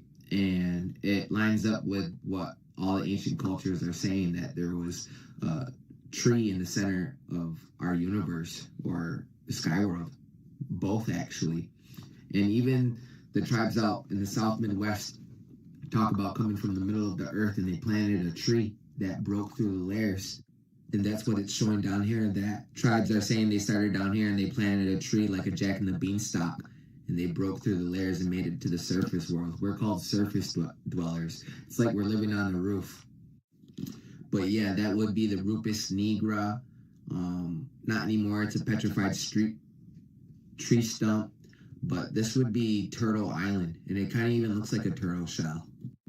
And what's funny is this is how the United Nations depict the world. They don't show Antarctica, is because they've made a treaty with all the nations that are part of United Nations that nobody will go down there. I believe that there's people living down there. Our people live at all 4 corners of the world. Antarctica and South America used to be connected. I actually believe that Antarctica may be the North Pole and the North Pole may be the South Pole after they flipped our maps, because now they don't show the Rupus Nigra. It's not there anymore. And they're actually finding jungle and stuff, all that underneath the Antarctica. And even on old maps, they show like all these creatures and giants and all that. So that could be the Garden of Eden, that could be the North Pole, and even the Black Magnetic Mountain or the Black Pyramid could be the Rupus Nigra. But here they don't show any land or any magnetic mountain. And here's another depiction of how they used to depict the Earth, with the ice wall going all the way around. Rupus Nigra, and there would be a tree in the middle, right? And actually, a world on top of that. I've heard that people used to live in the trees, like there was a city in the branches in the trees, like a world on top of worlds. But even with the Hindus, they have a tree. What are mountains? It's a petrified tree stump, and that looks like a tree stump. definitely, that was planted from down here that broke through the layers like the tribes out in the South Midwest say. So since there used to be a tree of life up here, or maybe it was the same tree that went all the way through from the middle, right? There's a hole from where that tree used to be, from where it fell over before, right? And people say that there's a hole at the North Pole too. They also say there's an entrance to the North Pole and the South Pole. It's on your dollar bills, actually. So with the Rupus nigra being a petrified fallen tree of life or petrified tree stump, and it has magnetic properties, it's a magnetic mountain, right?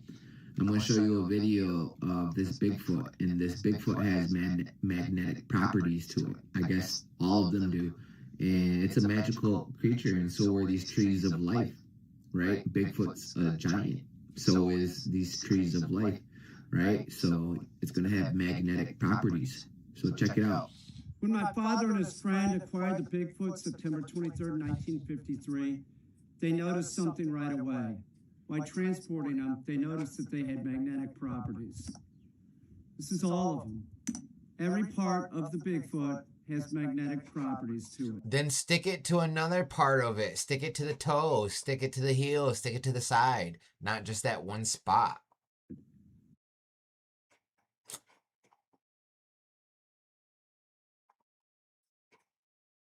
Imagine being able to build an app with your name on it, just by thinking about it. Meet Base 44. There is an ancient epic poem from Siberia that describes a massive structure appearing suddenly on scorched ground, glowing so brightly it could be seen from days of travel away. It then slowly sank into the earth. It left behind the vertical shaft with 3 levels inside it. And somewhere at the bottom of that shaft, the poem says, there was an underground sun that was slowly going out. This wasn't written after the domes were discovered. It was written long before anyone from the outside world knew they existed. And according to the same poem, this didn't happen once. It happened multiple times, across centuries, each time leaving the same destruction, each time in the same region. In part 1, we looked at the physical evidence, the eyewitness accounts, the expedition, the structures themselves, what people saw, touched, and got sick from.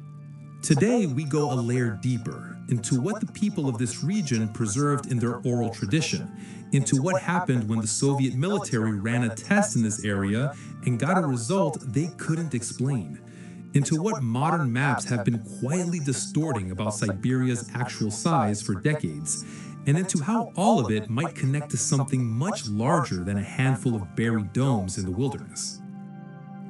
To everyone who keeps coming back to this channel, genuinely thank you. It means a lot. I want to say again what I always try to say. Everything I share here is the best of what I've been able to piece together. If something sits differently with what you know or contradicts information you've come across elsewhere, please don't take it personally, and neither will I. Think of me as someone who reads a lot but hasn't read everything. Nothing here is the final word.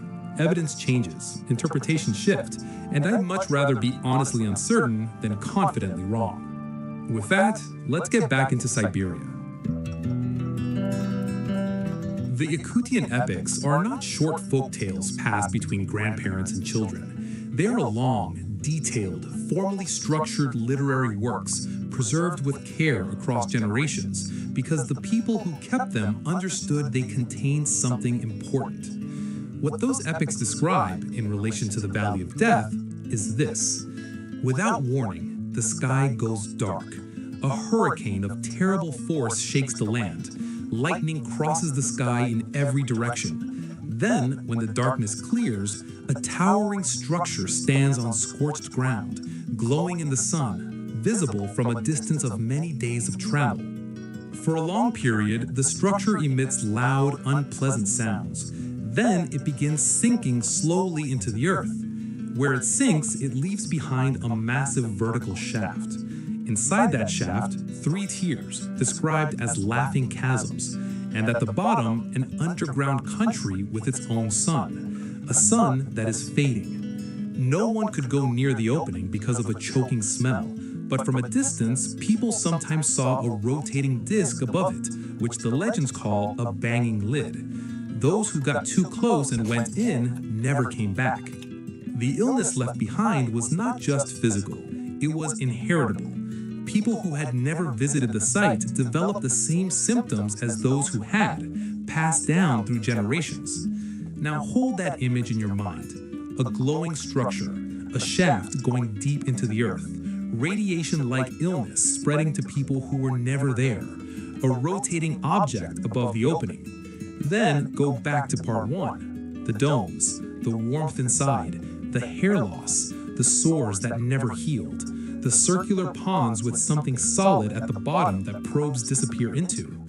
The legends are not describing something different from what the modern witnesses described. They are describing the same thing from further back in time.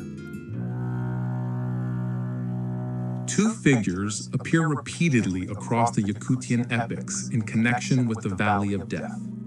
The first is Nirgun Butur, the fiery champion, a protector, a defender of the people in this region. The legends describe him as being associated with spheres of fire and spiraling whirlwinds that emerge from below the earth. The second is Tong Durai. The epics call him, roughly translated, as the criminal stranger who pierced the earth and hid in the depths, destroying all around with a fiery whirlwind. These two figures clash repeatedly in the epics, not once, multiple times, across different eras, with long intervals between events. Each confrontation results in a fireball traveling beyond the horizon and exploding. Each time, the region is left devastated and lifeless for years. Each time, people flee in all directions. What strikes researchers who study these texts is not the mythological framing, it's the repetition. The same sequence of events described as recurring across hundreds of years.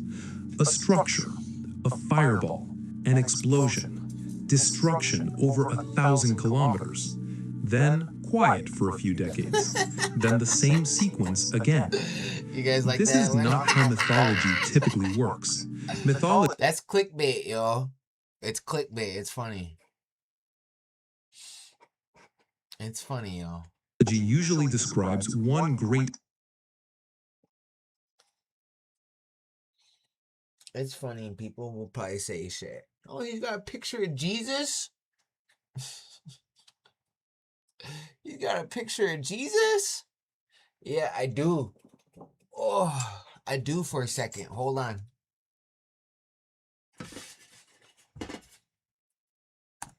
Event, a single creation, a single flood, a single catastrophe.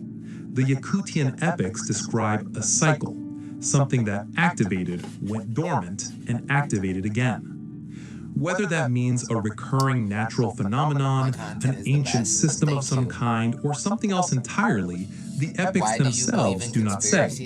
They only everything is a conspiracy theory, dude. Record what was observed. You know that, right? If you watch the earlier videos on this channel about Irkutsk and the Hyperborea series, you already know about the Tunguska event of 1908. But there is an angle we did not cover then. A Russian researcher named Dr. Valery Uvarov spent years studying the Valley of Death and its structures. His conclusion, and he is clear that this is his interpretation, not established science, is that the metallic domes are not isolated objects. They are, he argues, surface components of a much larger system located deep underground, a system built long ago that operates automatically, drawing on an energy source inside the Earth. His specific claim is that this system is what brought down the Tunguska object in 1908, and that it did the same to the Chulim meteorite in 1984 and the Vitim meteorite in 2002, all of which impacted in the same general region of Siberia. Is that claim verifiable? No. Is it proven? No. But here is what is documented and not disputed. The Tunguska That's a good one. That's a good one. That is a good one. That is a good one. Olmec heads still make no sense.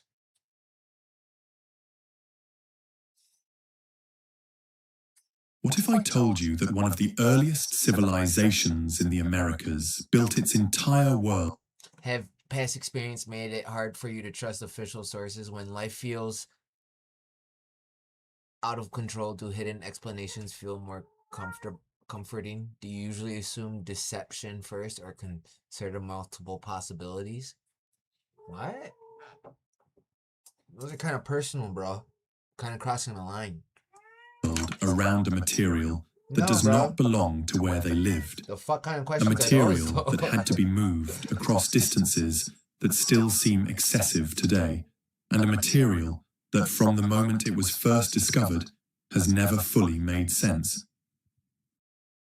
Let me start with something that does not sit comfortably in the timeline we have been given. We are told that the Olmec emerged around 1200 BC in the humid lowlands of southern Mexico, in a landscape defined by rivers, swamps, and dense jungle, a place where the ground is soft and unstable, where stone is scarce, and where the most natural building materials would have been clay, wood, and earth. It is not a landscape that produces monumental stone sculpture, and it is certainly not a place where you would expect to find massive works carved from volcanic rock. And yet, when the first explorers began to push into these regions in the 19th century, what they encountered did not match the environment at all. They found stone, not small tools or scattered fragments, but enormous carved heads emerging from the jungle itself, some of them half buried, others toppled or worn by time, their features still intact after thousands of years. These were not crude objects. They were deliberate, precise, and unmistakably human, each one with its own identity, its own expression, as though they were portraits of individuals rather than symbols or gods. But even in those first moments of discovery, before the chronology was established, before the Olmec were even fully recognized as a civilization, there was already something deeply unsettling about what was being seen, because these heads were made from a stone that did not belong there. From the very beginning, the early observers were struck not just by the faces, but by the material itself. The heads were carved from basalt, a dense volcanic stone, dark in color, often vesicular in texture, filled with small cavities formed when gas escaped from molten lava. This was not a local material. It did not occur naturally in the swampy lowlands where the heads were found. And yet, there it was, shaped into massive monuments and placed with clear intention across multiple sites. That realization did not fade with time. In fact, it only became more pronounced as archaeology advanced. Over the next century and a half, as sites like San Lorenzo, La Venta, and Tres Zapotes were excavated and studied, the same pattern continued to appear. The largest and most important monuments were consistently made from basalt, not occasionally, not as one material among many, but almost exclusively. And this is where the mystery begins to deepen, because once you understand the scale involved, it becomes difficult to dismiss as a simple cultural preference. Some of these colossal heads weigh between 10 and 20 tons, with certain examples reaching up to 25 tons, meaning that individual stones could weigh as much as 25,000 kilograms. These were not small blocks that could be carried by a handful of people. They were massive, singular pieces of volcanic rock that had to be quarried, shaped, and then transported across distances that, even today, would require careful planning and coordination, because the basalt did not come from nearby. The primary sources of this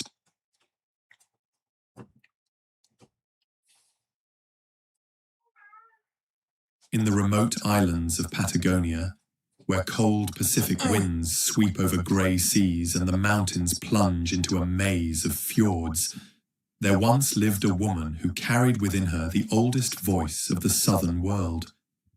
Her bones were found on the Strait of Magellan, buried beneath a shell midden in a site at the southern tip of Chile called Punta Santa Ana. She lived about 7,000 years ago, when the sea was already the center of life for her people. Today, she is known simply as the Punta Santa Ana woman, the earliest known inhabitant of this region. What do they call that fish with the fucking light on its head that sits there and waits for a fish to walk in their mouth? I'm waiting for a pretending to come in here. Or an alligator. Yeah. Alligator, yo. Hey, yo, they used to feed y'all to those.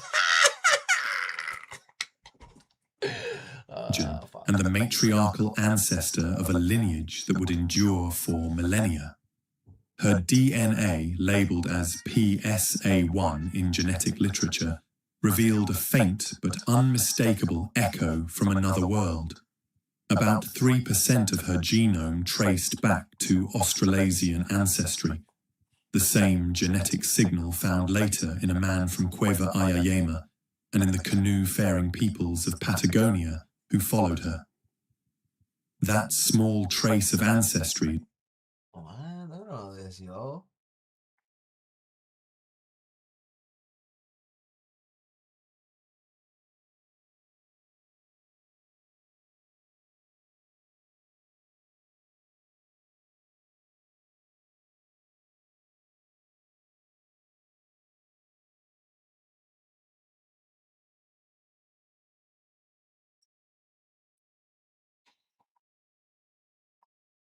Links her to the distant islands of Southeast Asia and Oceania, to peoples who once shared the same ancestral population thousands of years before any human set foot in South America.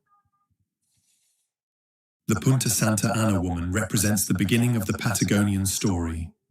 Her presence shows that by 7,000 years ago, humans were already fully adapted to a maritime way of life at the end of the world. Her descendants built canoes, hunted sea lions, and gathered shellfish along the rock. Cro-Magnon, a seafaring race, a human being, a sea monster. Shores, living off the sea as generations before and after her had done. Through her, we glimpse the continuity of a people who never lost their bond with the ocean. Thousands of years later. Duncy, is that a boy or a girl? Is this a boy or a girl? Duncy. D-U-N-S-C-I. Is that a boy or a girl? Put a 1 in the chat if you think it's a girl. Put a 2 in the chat if you think it's a boy for Duncy. 1 in the chat for girl.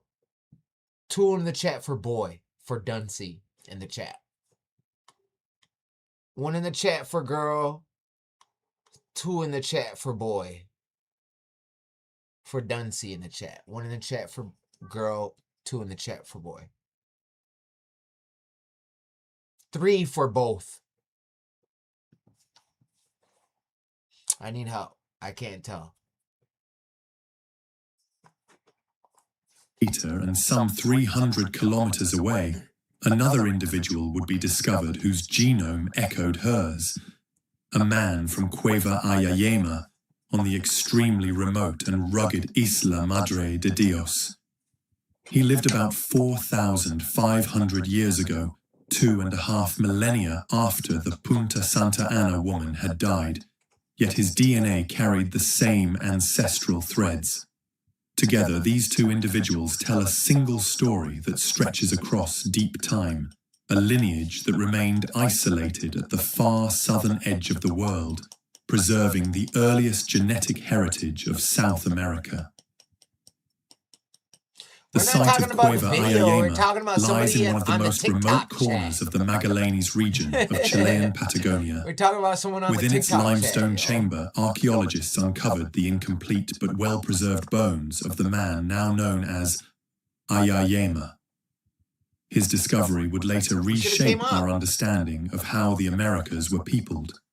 When his German genome mutt? was sequenced, it became clear that his Why ancestry would I was be a not German typical mutt? of late. Wouldn't I just be a Seneca mutt because I'm majority Seneca? Like, that's what I majority am. I'm damn near full-blooded, but I got like a little bit of white, a little bit of black, like 1% each. So wouldn't I be a Seneca mutt? To Native American populations, which show strong ties to Mesoamerican groups. Instead, Ayayema shared his closest affinities with the much older population of Where am I Lagoa getting Santa deported if I ain't indigenous? Africa. in eastern Brazil, dated to around 10,000 Liberia, years ago. Nigeria, Ghana. Radiocarbon dating placed the Nigeria. Ayayema man That's why between you guys call each other the N-word, because you guys are from the 5,308 same place and the silverbacks come from. 4,933 years before present. He was a robust adult between 35 and 50 years old, a hunter and gatherer who lived by the sea. So you guys know there's a cloud in the Pacific, in the Indian Ocean, that is actually alien spaceship. It's been in the same spot for a year, yo. Or years. It's a fucking cloaking device on an alien spaceship. It's a cloud.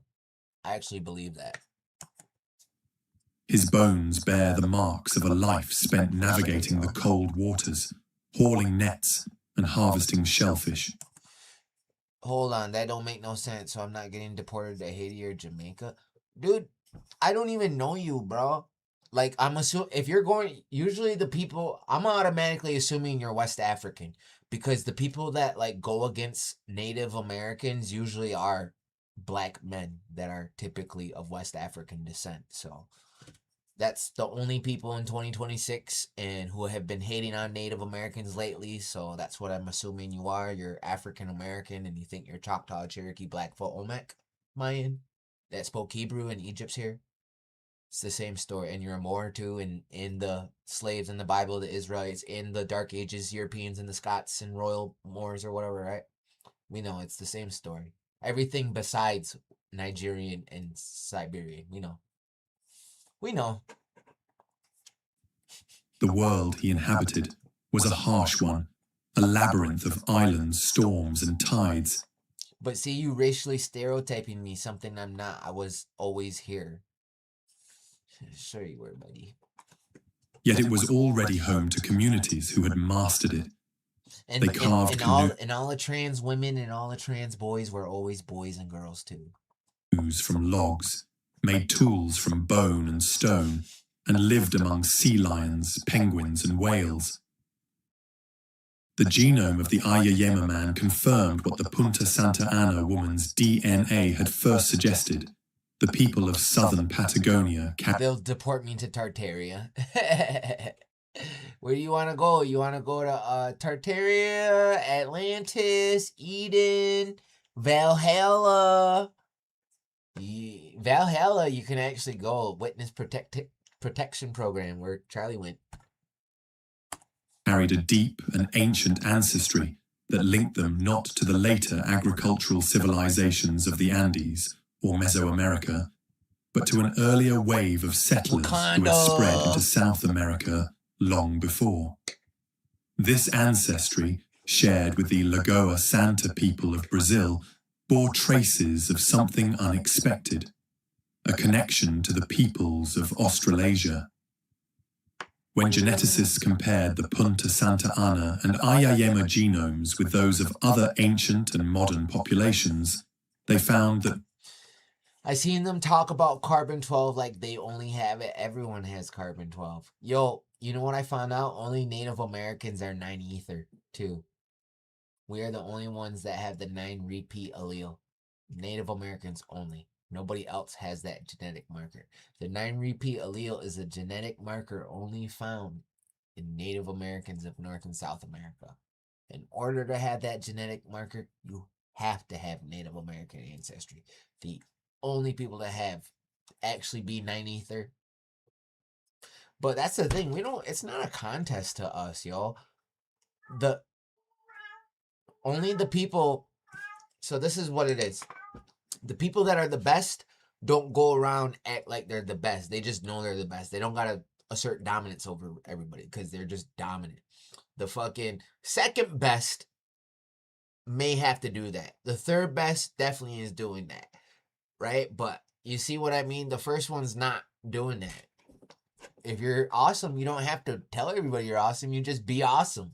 And if you don't got haters, you're not popping. Bro, you was saying you was Dutch. My 6th great grandfather was half Dutch. Yes, corn planter. Everybody knows that. But when I took a DNA test, it only didn't even show up. So, you know, that's 6 generations ago. He liked natives. His kids like natives. Their kids like natives.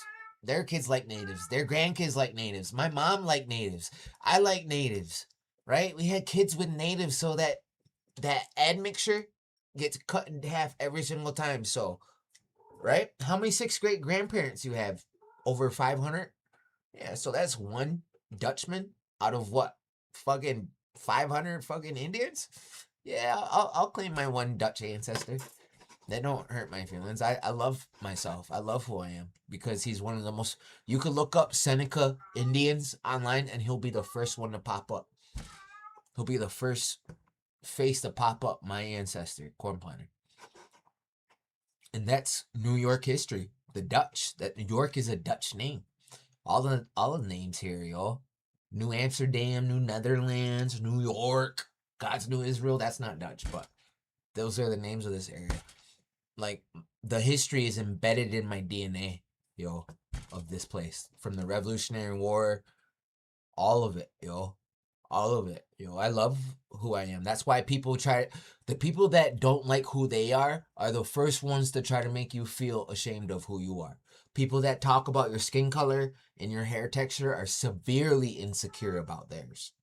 And you know what I noticed? I've been going live every day for 3 years. The people that call me white and pale are motherfuckers that are half white already. Or got white moms or white grandmas. I have never been called white by anybody in my life, ever. I've never been called white, ever. Never been mistaken to be white. For some reason, mulattoes on here get on here and they project their insecurities onto other people. So I've been called white boy, Caucasian, pale face by motherfuckers lighter than me just because they got nappy head. They don't even know their dad. They're not even culturally black, raised by their white moms in the suburbs, calling people fucking white boy on TikTok. It's a psychology.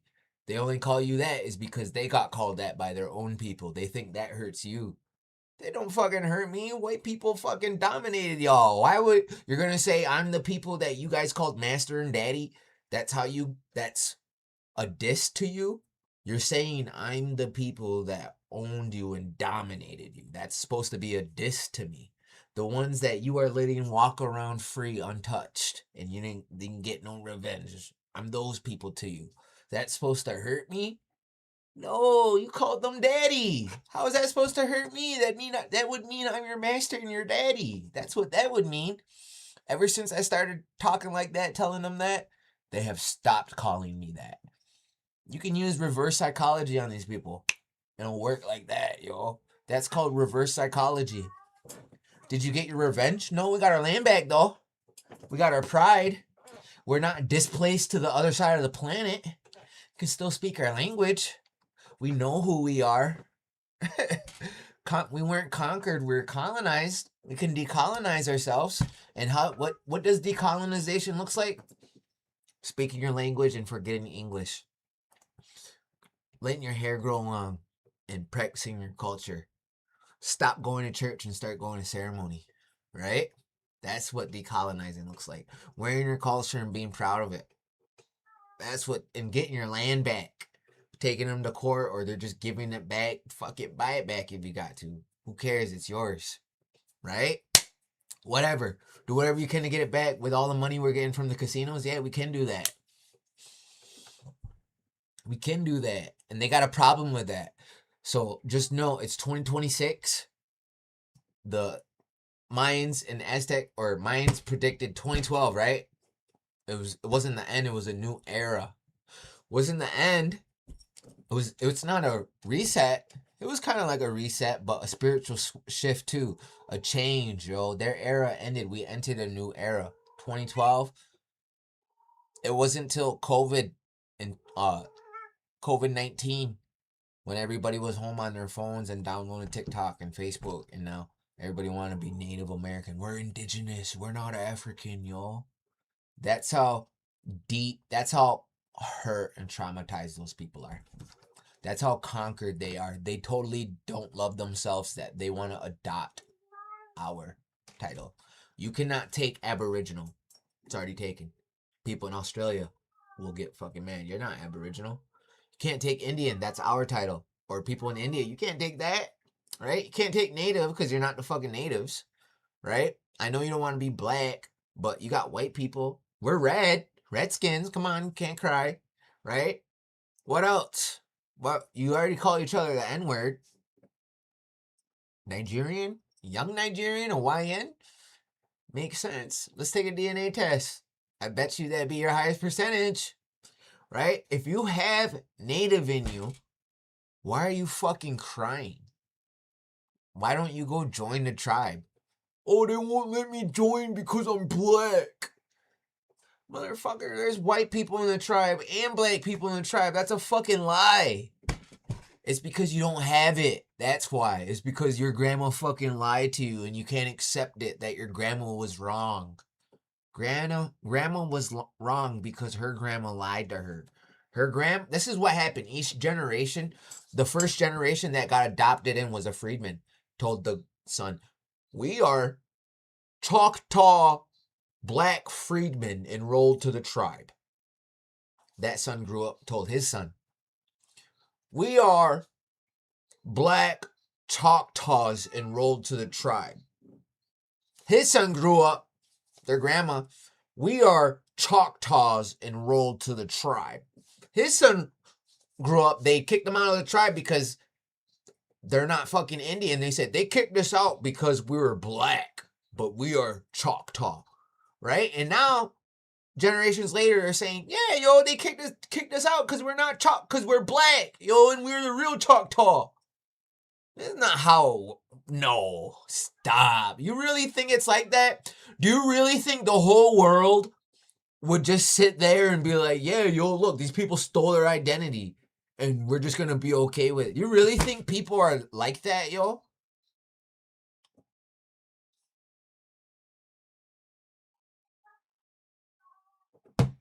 You really think natives stole your identity? Didn't natives keep them as slaves? The tribes they cling on to did. Choctaw, Chickasaw, Muskogee Creek, Seminole, Cherokee. The tribes that practice slavery are the same tribes they tether themselves to. These are the tethers. I hear them calling Africans tethers. No, y'all are tethers because you tethered yourself to fucking Native American slave-owning tribes. Stockholm Syndrome. The fuck's the matter with you?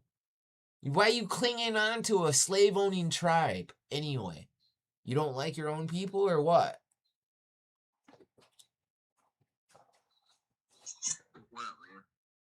Yo. How you doing? I'm good. How are you? Pretty good, bro. I'm a big fan. I follow you on Facebook, too. Thank you. So I see this conversation all over, like all kinds of prompts and stuff. And I've done some digging, right? So on the North American continent, there is 9 complete early human findings, right, that have been found. Now, they brought in scientists from all over the world, historians from all over the world to study it, and every single one of them comes back to the indigenous. There has never been a single artifact or anything that's ever been found that shit, is still there? Yeah, I'm here. There's never been a single artifact found on the entire North American continent that has ever come back to what we would consider African American DNA, right? And so I bring up the DNA argument, and then the only defense I really get with that is DNA is evil white magic, or Yeah, the white people are lying, y'all. They run it and they're lying, y'all. So yeah, and it's like, what? I don't understand the goal to that, but So, but yeah, dude, I watch a lot of your stuff. Big fan. Thank you, dude. Yeah, I've been doing this for like 3 years now. Yeah, I do. I love reading the comments and shit on Facebook, dude. It's awesome. I don't understand the I guess I don't understand like what the goal is here, right? Like let's pretend like we wake up tomorrow, right? And the United States government says, all right, all the African Americans are indigenous. What do they think's gonna happen? You know, like They think the natives, they think that we're gonna get off the reservations and get like deported to Siberia. Right. Yeah, no way. I mean, if they see, because the United States government doesn't exactly treat the indigenous good. You know what I mean? It's not like you guys get a whole bunch of special privileges and shit. Like, there's treaty agreements. I understand that casinos, but I mean, it's not like you guys are over there living in the Hamptons. Like fucking just posted up with rich and shit. So I just don't understand the overall goal of what they're trying to accomplish. Hey, Sin of Man, I bet you look more white. The most, Sin of Man. I sent you a request so you can prove me wrong, though. Please do. I guarantee you probably look way more white. Because the only people that talk like that are motherfuckers with white moms and white grandmoms. I'm telling you. Yeah, I'm not indigenous. I mean, yeah, listen. But I know, this is what happens every single day. I expose motherfuckers like that. People like him that don't show their face, I guarantee you he's mulatto. Got a white mom, a white girlfriend, chases snow bunnies, half white kids, and he's calling people white. You know what I mean? But he don't wanna come on here and put his camera on though. Yo, come on up, bro. He denied my request. I'd like to hear a decent argument because the science behind the origins of DNA. DNA has really allowed us, given us the ability to pretty accurately trace the earliest of the human migration. It's a pretty specific timeline, and it's pretty accurate. So I just don't get it. Oh, here we got one. Yo, what up? Shut up. People come up, man. You don't let nobody talk, man. It's all about how you feel about stuff. No, it's not. That's why y'all over in the corner somewhere, man. That's why the white man got y'all in the corner, man. I think the white man got y'all in a corner, bro. You guys don't have none of your own things, though. Listen here, bro. That's why y'all ain't done nothing in society today. You guys haven't done nothing since slavery, dude. So shut up. You guys haven't done anything since slavery, though. I'd rather be an alcoholic than a crack fiend. I'd rather be an alcoholic than a crack fiend or a crack baby. I'd rather be an alcoholic than that, to be honest. African Americans are at the bottom of every economic category that exists. So I don't know what he's talking about. This guy, I mean, this is what I mean. The reason why they're this hateful, like an African, is because this is not a real black person. This is a hairy, whitewashed black person. Real black people are not hairy like this. And you can tell that he's not 100% African. Because real black people are blue. They're hairless. They got real small ears and yellow eyes. And their head shape is different. They got real big lips. This guy is half white, yo. Or something. He's a whitewashed African. He's not a real African. No, yeah. He ain't ours. Yeah, he's not. He's more leaning towards the pink side versus the purple side. You know what I mean? This dude's not a real black person. And these are the people that call people white. You know? It's because that's what they hate about themselves the most. Is because what happened to them. Did you mute him or he mute himself? I muted him for a second, but he can unmute himself if he wants. Oh. I'd just like to hear a logical point. Like without no cussing, no arguing, bring up a valid point. Listen here, man. He think we want to be Indian and we don't. You might find 1 out of 1,000 blacks come on here talking about being an Indian. Maybe 1.5%. He making a big argument over nothing. How many niggas come on here talking about they want to be an Indian? Thousands. Thousands. So do you have a logical? Thousands. I'm being serious. How many, man? Thousands. Thousands. Hey, you might, your claim might be right. They ain't Indian. But I don't see no thousands. There's about 2 or 3 of you guys on here starting all this ruckus over nothing, man. I don't see the argument. I don't talk down. It's because they're scared, bro. They're scared. They're scared of me. So that's so crazy, man. Why does that sound crazy to you? Because there ain't no whole lot of people on here arguing over that, man. It's just you. There's nothing to argue about. There's nothing to argue about. People get in here and they feel salty, bro. They get mad. We'll hang out for a while, bro. There's people in here that there's pretendians in here. They're just scared to come talk. They don't have no facts or proof. I've already debunked all of them. Been doing this for years, bro. I don't see the argument, man. I don't see the. You're late, bro. This is the end of the war, bro. This is the end of the battle, bro. You're late. You're late, bro. You should have been here like years ago, bro. Huh? I got beef with the white man, not American Indian. Okay, yeah. Well, bro, maybe you guys should go get some revenge. Go get some revenge. Why are you letting them walk around? You know what the revenge is? You know what revenge is? Us being us, motherfucker. You know, everybody trying to be us all over this motherfucking world, man. Mocking us. So is like revenge just being able to be free? Is that revenge? Ain't no revenge. Us being us. We better than white man in everything. And every fucking thing. Except for slavery. I mean, maybe at being a slave. You know what? That's what I respect about your people. Y'all wasn't willing to be slaves. I got to respect that. I appreciate that, bro. You know what? And you know what? But here's the thing. The reason we don't have a problem with black people. We don't have a problem with no people. We have a problem with pretendians. And they weaponize their blackness because they're manipulators. They've mastered how to be victims. So that's how they get their way through life, is lying, cheating, stealing, manipulating, tricking people, deceiving people. We're dealing with thieves, bro. Culture vultures. Why is that funny? It's true, bro. It's true. It's 100% true. Just straight hustlers, scammers, yo. I can say you were saying too, but I see one black guy on here arguing with you about being American Indian. It's a big thing. Yeah, man. Yeah, that's one. All right, bro. All right, bro. All right, bro. Have a good day, though. What's up? No, man, I just want to tell this guy that was talking right now. You gotta know that this pretentious movement has been going on for at least a decade, and he thinks only 1 or 2. It's not. And this N-word that dropped in his head, I mean, that's proof right there. Stockholm syndrome.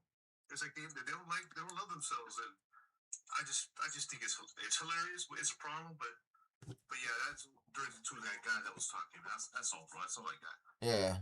All right. Well, thank you, bro. Thank you. I'm gonna jump down so somebody else can come up. All right, bro. Thanks for coming up. I'll actually. Yeah, bro. You should have seen the one I made earlier, bro. Look at this. Hold on.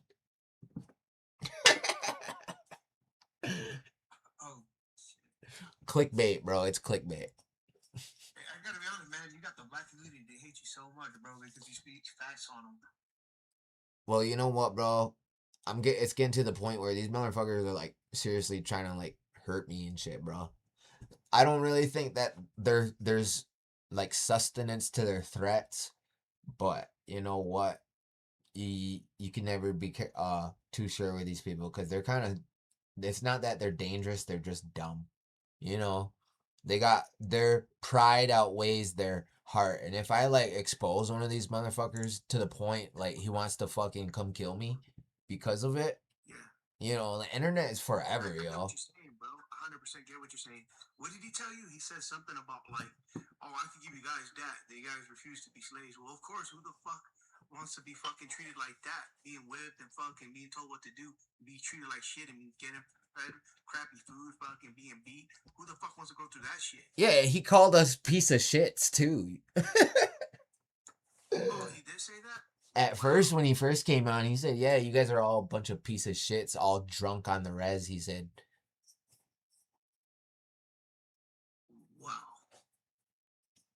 But you know what? I don't let that shit bother me. I don't let that shit bother me. I clap back.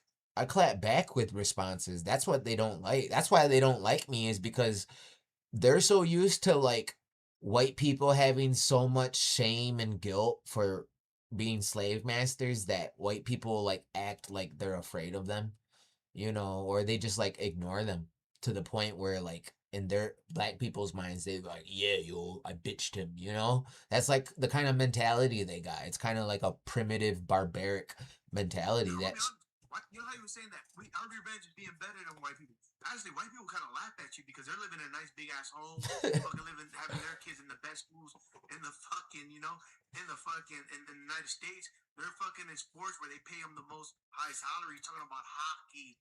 You're fucking talking about baseball. They're in fucking stuff where they're paying them like way triple than whatever sports they are. Just to be facts. I'm not fucking Caucasian, you know, but I'm just saying in general, bro. Throw facts too on them, you know.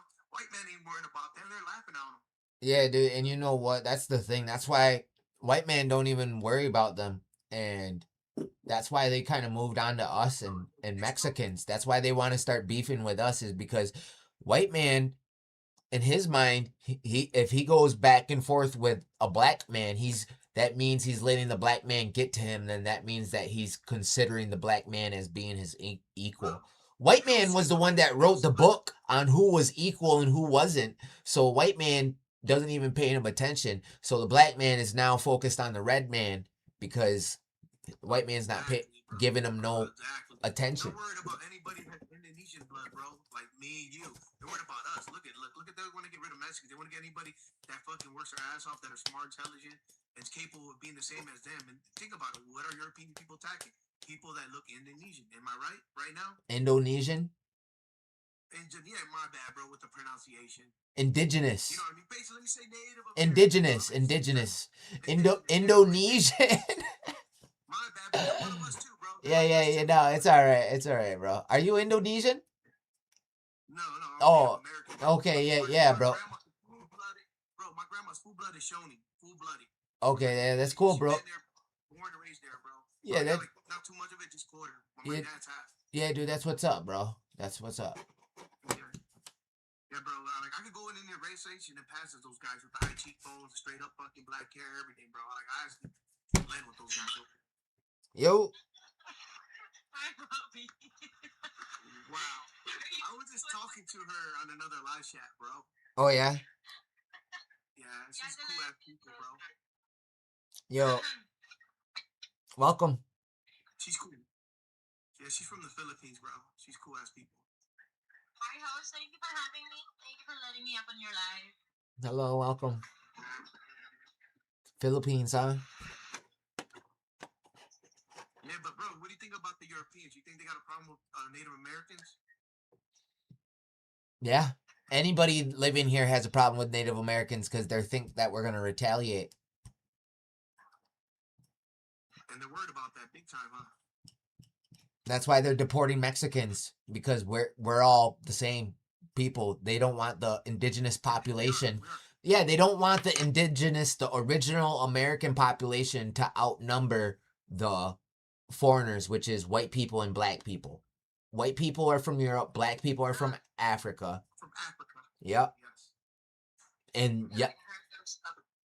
Well, here's the thing. So I know that, I don't know if your friend from the Philippines is aware, but in our teachings we have something called the 4 races of man, or 4 tribes of man. So you got red, which is the red man of the Americas, like the Redskins or like the Cleveland Indians, right? North and South Americans, the red tribe. You got the yellow tribe, which is the eight, which is Asia, right? You got the black tribe, which is Africa, and then you got the white tribe, which is Europe. So you got the 4 tribes of man: red, black, white, and yellow. Yeah. But you have a point though, man. Majority of people look like us. Look at Filipinos. They got their fucking hairs black. They fucking got more, more native looks on them, Bro, I think More native features that they show. that Like Spanish side, like you have Filipinos that has Spanish blood. They have similar native tribes, like the way they dress and the way they eat their food and culture and everything. They're similar. I think that the migration happened in reverse, that Asians are actually Native Americans that walked out of the Americas. I don't think that Native Americans and Mexicans come from Asians. I think Asians come from Eskimos and Native Americans in North America. Yes, they do. Yeah, it happened in reverse actually, because if you look at the human migration, let me show you guys something real quick.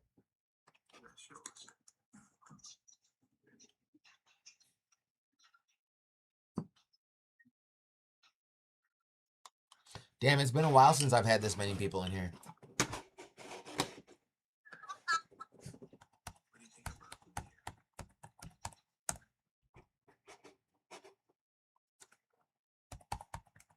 I'm not gonna lie, I think that was funny when he told you, like, I give you that, you guys didn't let yourselves be slaves. Okay, so if you guys take a look at this map that they try to say of the human migration, so there's a couple things that happen. So even with the migration, they're saying it started over here. Even the human migrations, it always shows arrows going down into Africa. The arrows are facing the wrong way.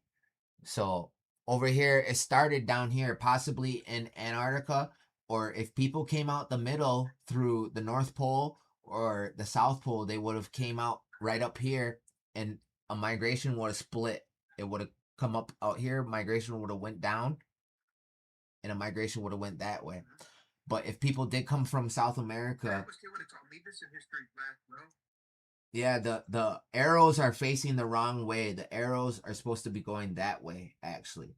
And the migration went like this, all the way up here, down over there, and it split into 3 ways. So one went into Europe, one went over here, and one went down. But it actually, and then if we came from Africa all the way over here, the oldest sites should be up here, and they should be getting younger as we go down.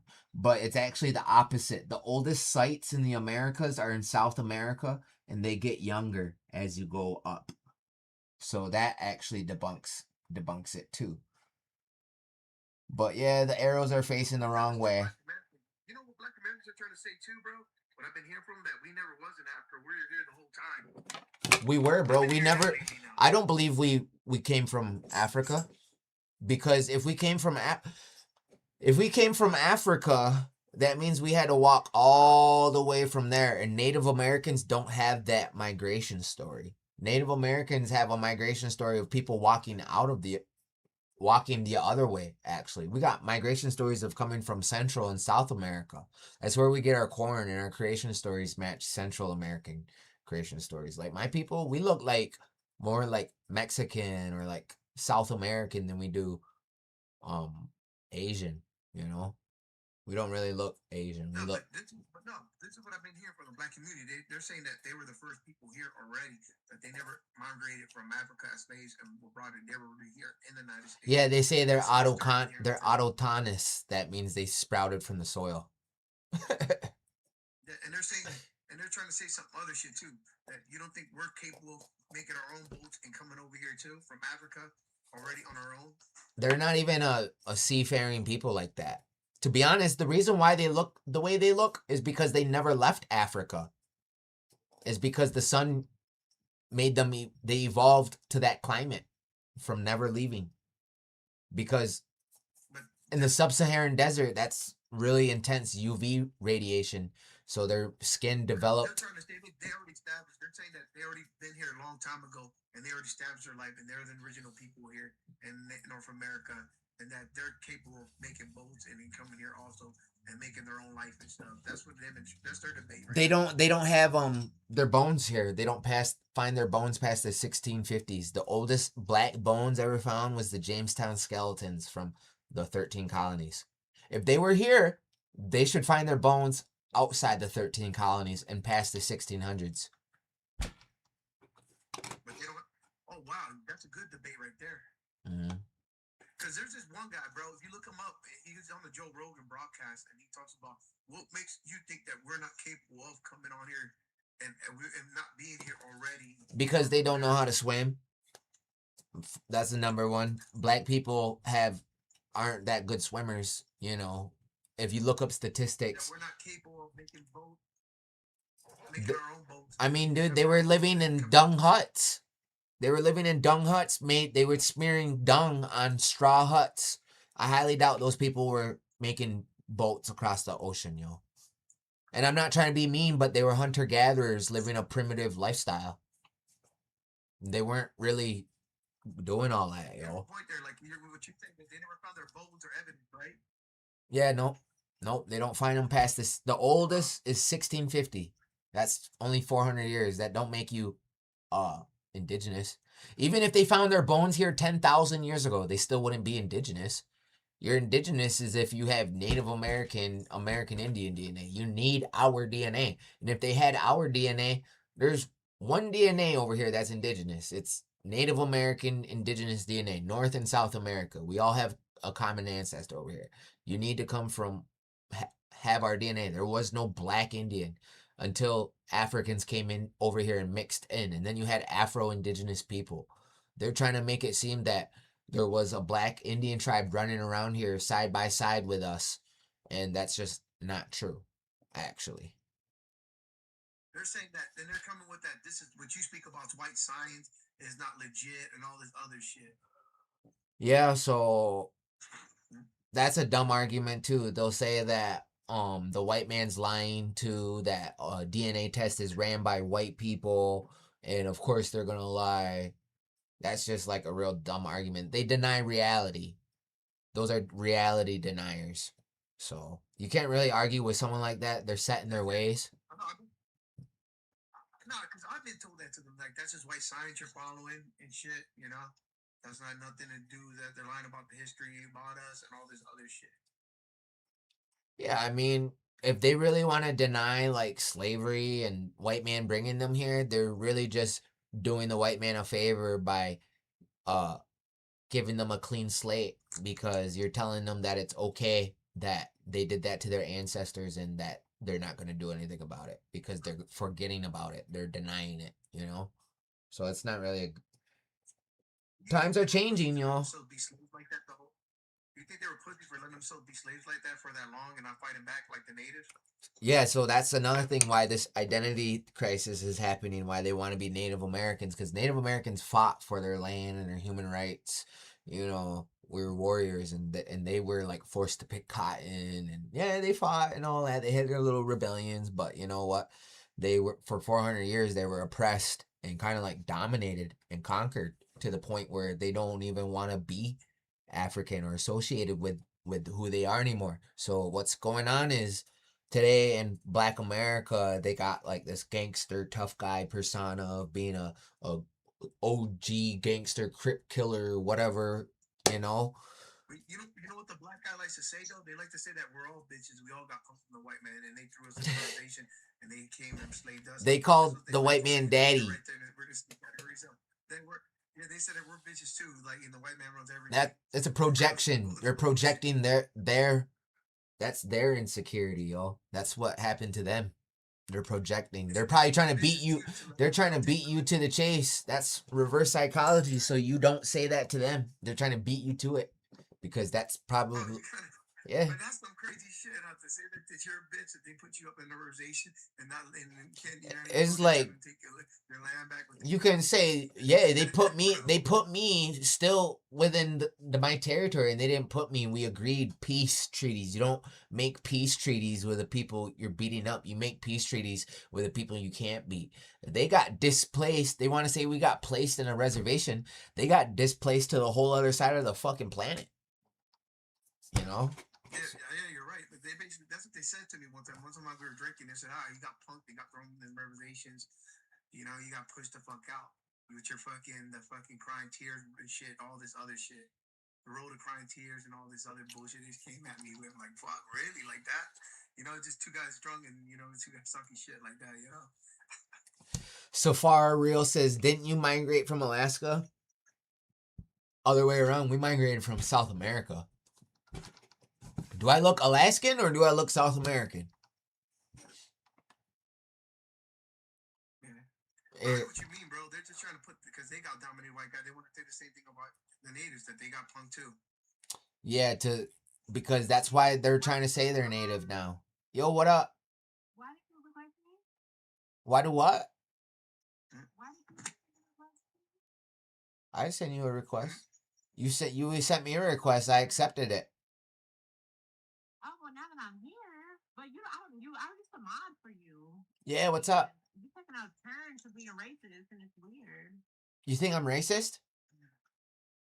Well, you saw live. I mean, you say some like very uneducated things about, you know, like architecture in Africa. Like nobody lives in a dumb hut.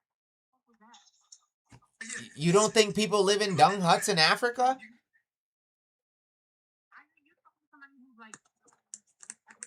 It's kind of, you're covering your mic. It's kind of hard to hear you.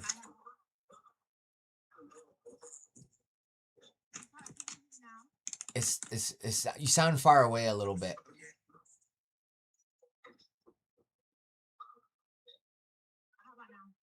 It's all right. I can, if I listen closely.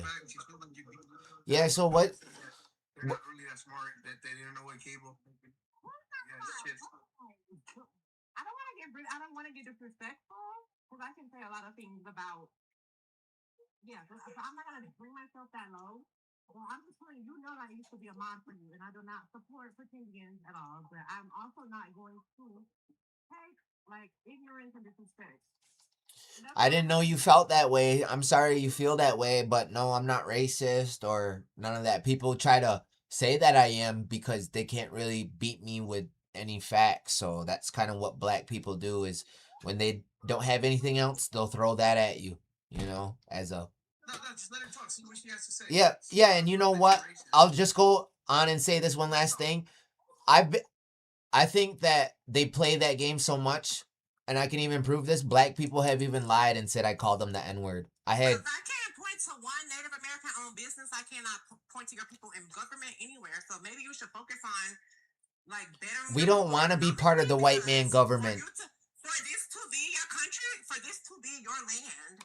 We don't want to be part of the white man government. We got our own. So, and then businesses. You guys do know about our businesses, all the casinos. You guys are there almost every weekend. So, and you don't, why are you trying to sound black, lady? To be honest. Are you black? See what I'm saying, bro? See how she's coming at you hard as shit? Yeah, she's not coming at me hard. Yeah. But are you trying to sound black? Are you black or what? Ain't shit. So you should get your shit together. What she's saying, bro? For real. I know. And I like the. Come on, she kind of was, bro. You can't say she wasn't. It's all right. She was my mod, I guess. At least. I don't even remember her being my mod. She must have not been a good mod. You want to mute yourself? Are you black or what? Because you're sounding like you're black. You muted me. Are you black? You muted me. What do I look like? Are you? You look white or something. I don't know. Do I look white to you? Seriously? No, not really. I don't know. Are you what? Are you black? You sound black, yo. Of course. Duh. That's why, I mean, like... You're black? So, but I've said what I had to say. You're black? No. Are you slow? Joya, do you have some brain damage going on? Like, you're asking the same question. Probably. From... Yeah, probably. I got some brain damage, probably. You need to stop smoking that stuff. Smoking what stuff? The stuff you smoke when you're on live. I've seen it before. Stop it. What, Mary Jane? Yeah. Yo, I think that's disgusting. You know, I think that's disgusting how no, I think that's fucking disgusting and very low for the black community to project their own insecurities and their own real life problems on the Native Americans. They're trying to say that I do drugs on live, that they Photoshop drugs on my face. They Photoshop my jaw like this. They do all kinds of fucking disgusting ass fucking shit, yo. And then they want me to fucking bow down and be nice, yo. Like, fuck that, yo. And no, you don't look black. Stop trying to sound black. You look white, yo. Shit pissed me off. It's like the so fake saying stuff you smoke on live. Listen, I'm getting recognized with my tribe at our tribe's casino next weekend for being clean, me with 10 other people. We're getting a big ass, we're having a huge testimony. It's a healing conference. I'm getting recognized for being fucking clean, yo. You look Russian? I look Seneca, yo. Hold on, he said I look Russian. Let's look up Russian people. Russian people. Let's see. Hey. Do I look Russian? They're all blonde hair and blue eyed though. Yeah, they look like real Europeans. Yeah, yeah. All right, here's a good one. So these are Russian. No, look, these are Russians right here.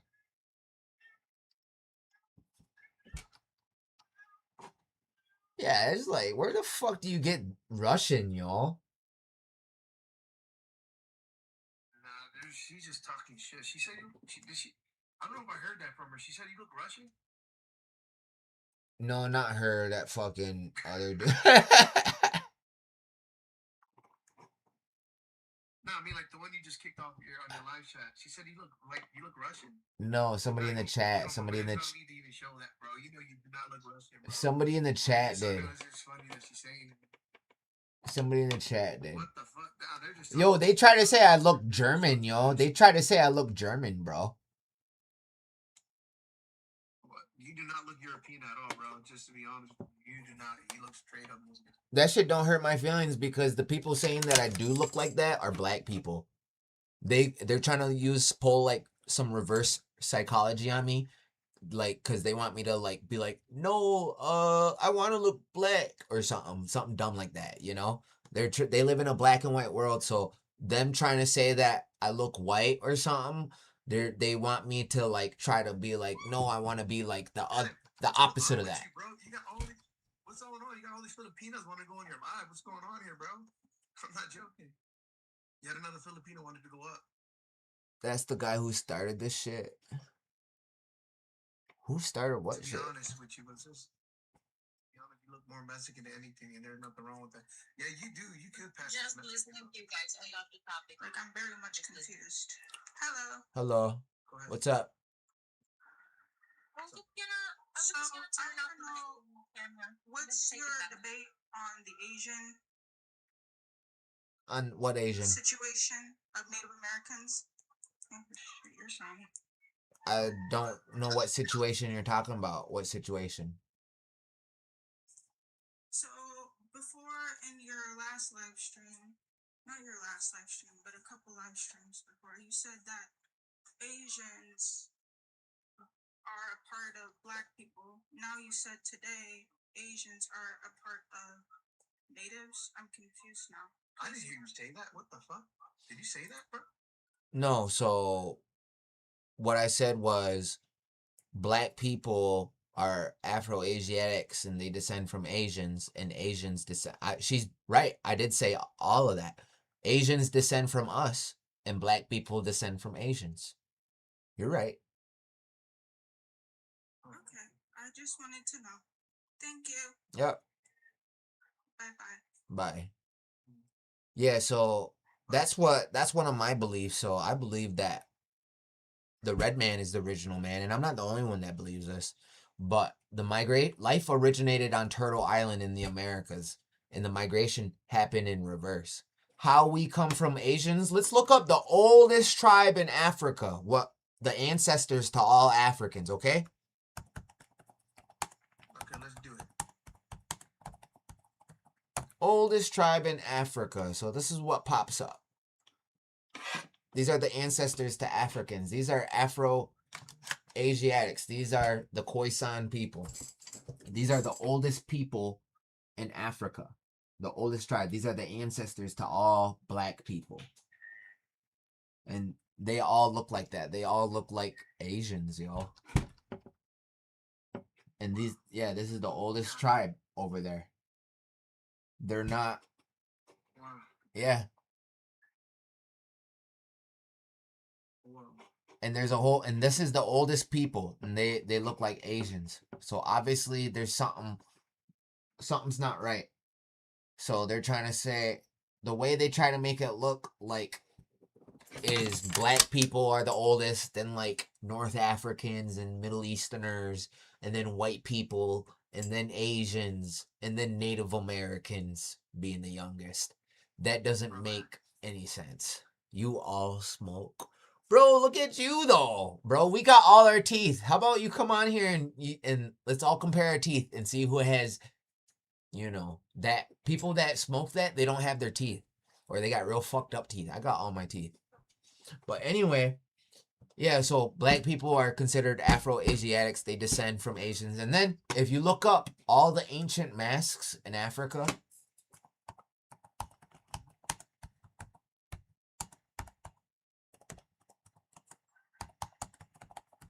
they're all Asiatic. So if you look at Black man was the last person on Earth or something like that. no, the white guy is the newest. So it goes red, yellow, black, then white. But if you look up all the ancient masks in Africa, the further you go back, the more Asiatic they get. But they're all like Asian like masks from every culture. Yeah, they're all. Yeah, they all come from Asians, bro. Black people come from Asians. And these are all different tribes. See how they're all Asiatic? All their ancient masks. They're all like Asian eyes, you know? Yeah, bro, I can see what you're talking about. So they come from Asians, and Asians come from... Africans did come from Asians, dude. Yeah, I know, bro. All their ancient masks are all eyes like that, yo. Come on, yo. What do they say when you tell them this fact? What, did they get mad at you when you tell them? Yeah, they get mad at me. But they start cursing you out again now?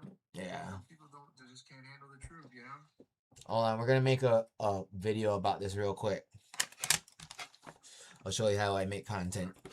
Well, look what Ghost is saying. It's not facts. How's that not facts, bro? It's documented. If it's not documented, it wouldn't be a fact, but it is documented, so it is a fucking fact. Hold on. We're gonna make a video, alright? So just be quiet for a second. Alright? My bad, bro. I don't mean to talk to you like that, but alright. It's all good. So we're looking at these ancient masks in Africa. So black people descend from Asians and Asians descend from Native Americans. White people would be the newest, but Native Americans, the red man, is the oldest. And this is proof that black people do descend from Asians. So the oldest people in Africa are the Khoisan people, right? So if you look at these people, they're an Asiatic group of people, right? And if we look at the tribes, right? Ancient African masks. Look at these masks. They got Asiatic features. All of them. Every single one. And these are all from different tribes. Look at all the eyes. Those are all Asiatic eyes. Each tribe has masks with eyes like these. It's because black people descend from Asians. That one looks like an alien. But yeah, the further you go back, the more Asiatic they were. And they pretty much just got burned by that sub-Saharan sun and developed harsh melanin to combat harsh UV radiation. And their hair did curl up as an adaptation to their climate. Damn, bro, I was recording.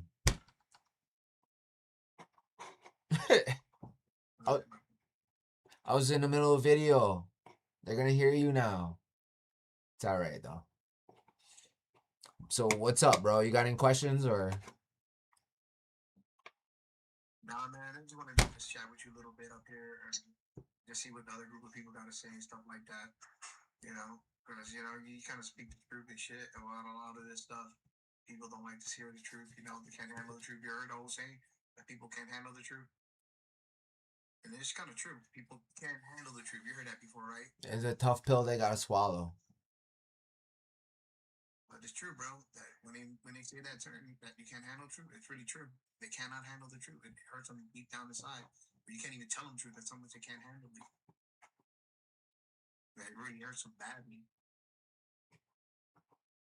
Yeah, so they gotta create an escape, create a delusion, live in la la land, yo.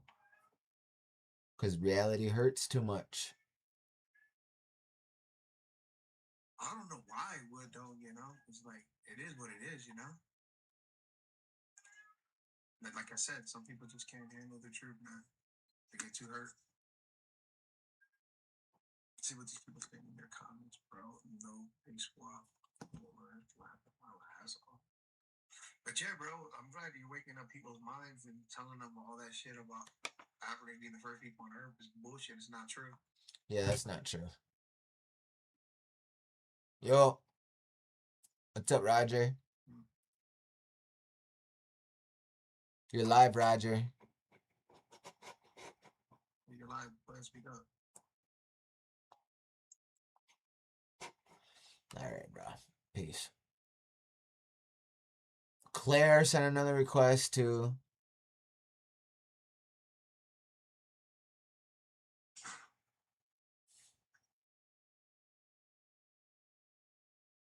Oh, once again, I'm not saying that. I said we did in confirmations. Wow. Chris is saying that to you now. Where? Right there in your comments. Okay, you said you don't come from Asians. Check this out. I'll prove you do. Oh yeah, take a look at my page too on YouTube, guys, too. This is my YouTube channel. Check out these videos, y'all. Come on, y'all. Nobody else has content like this. Hey. Come on, yo. Nobody else has content like this. Nobody else has content like this. Come on, yo. Okay. Man, you did put a lot of work to make a statement about everything. Wow. How many views are you getting on those? Are you getting actually a million views? Not a million. No.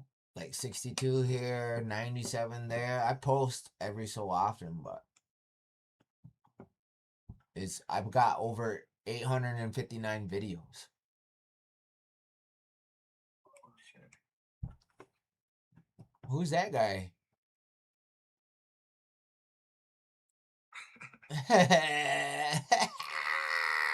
Who's that, yo? Who the fuck is that? Who the fuck is that? Who the fuck is that?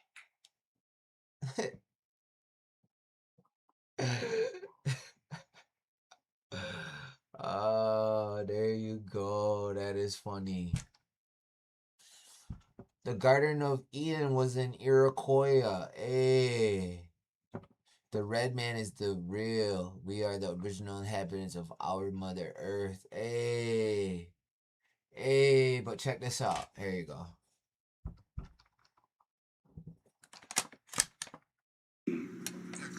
This war was destructive on many levels and frequencies of... This is the order of the human race. Since y'all need a white person to say it for you all the time to believe it, here you go. Race went from green to red to yellow to black to white. Let's run this again. Your skin, your race, skin color went from green to red it's the Native Americans, the Egyptians, and the Mayans. To yellow, which are your Asians. To black, which are African and Afro-Americans. My bad. And the Mayans. To red, it's the Native Americans, the Egyptians, and the Mayans. Oh, shit. To yellow, which are your Asians. To black, which are Afro. Did you hear that? It went from red.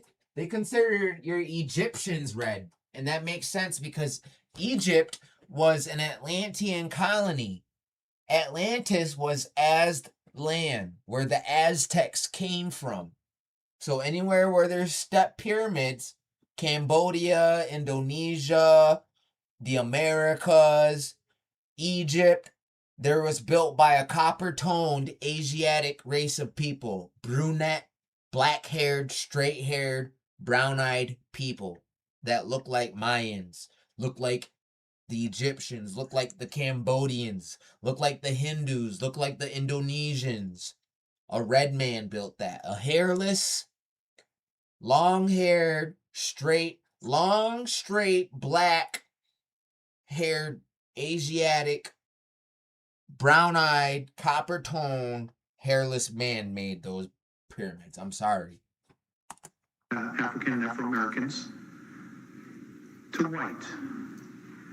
Your white races were then considered to be genetically the weakest. In your linear time of third density measurement of 439,231 rotations ago, war on a grave scale occurred in your solar system.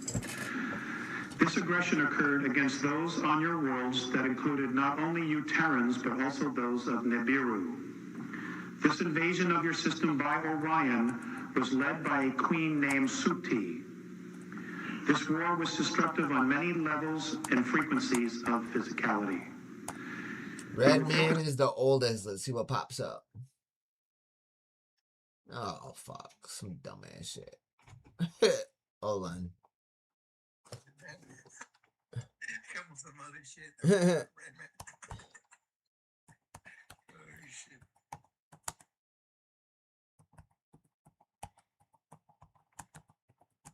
The oldest.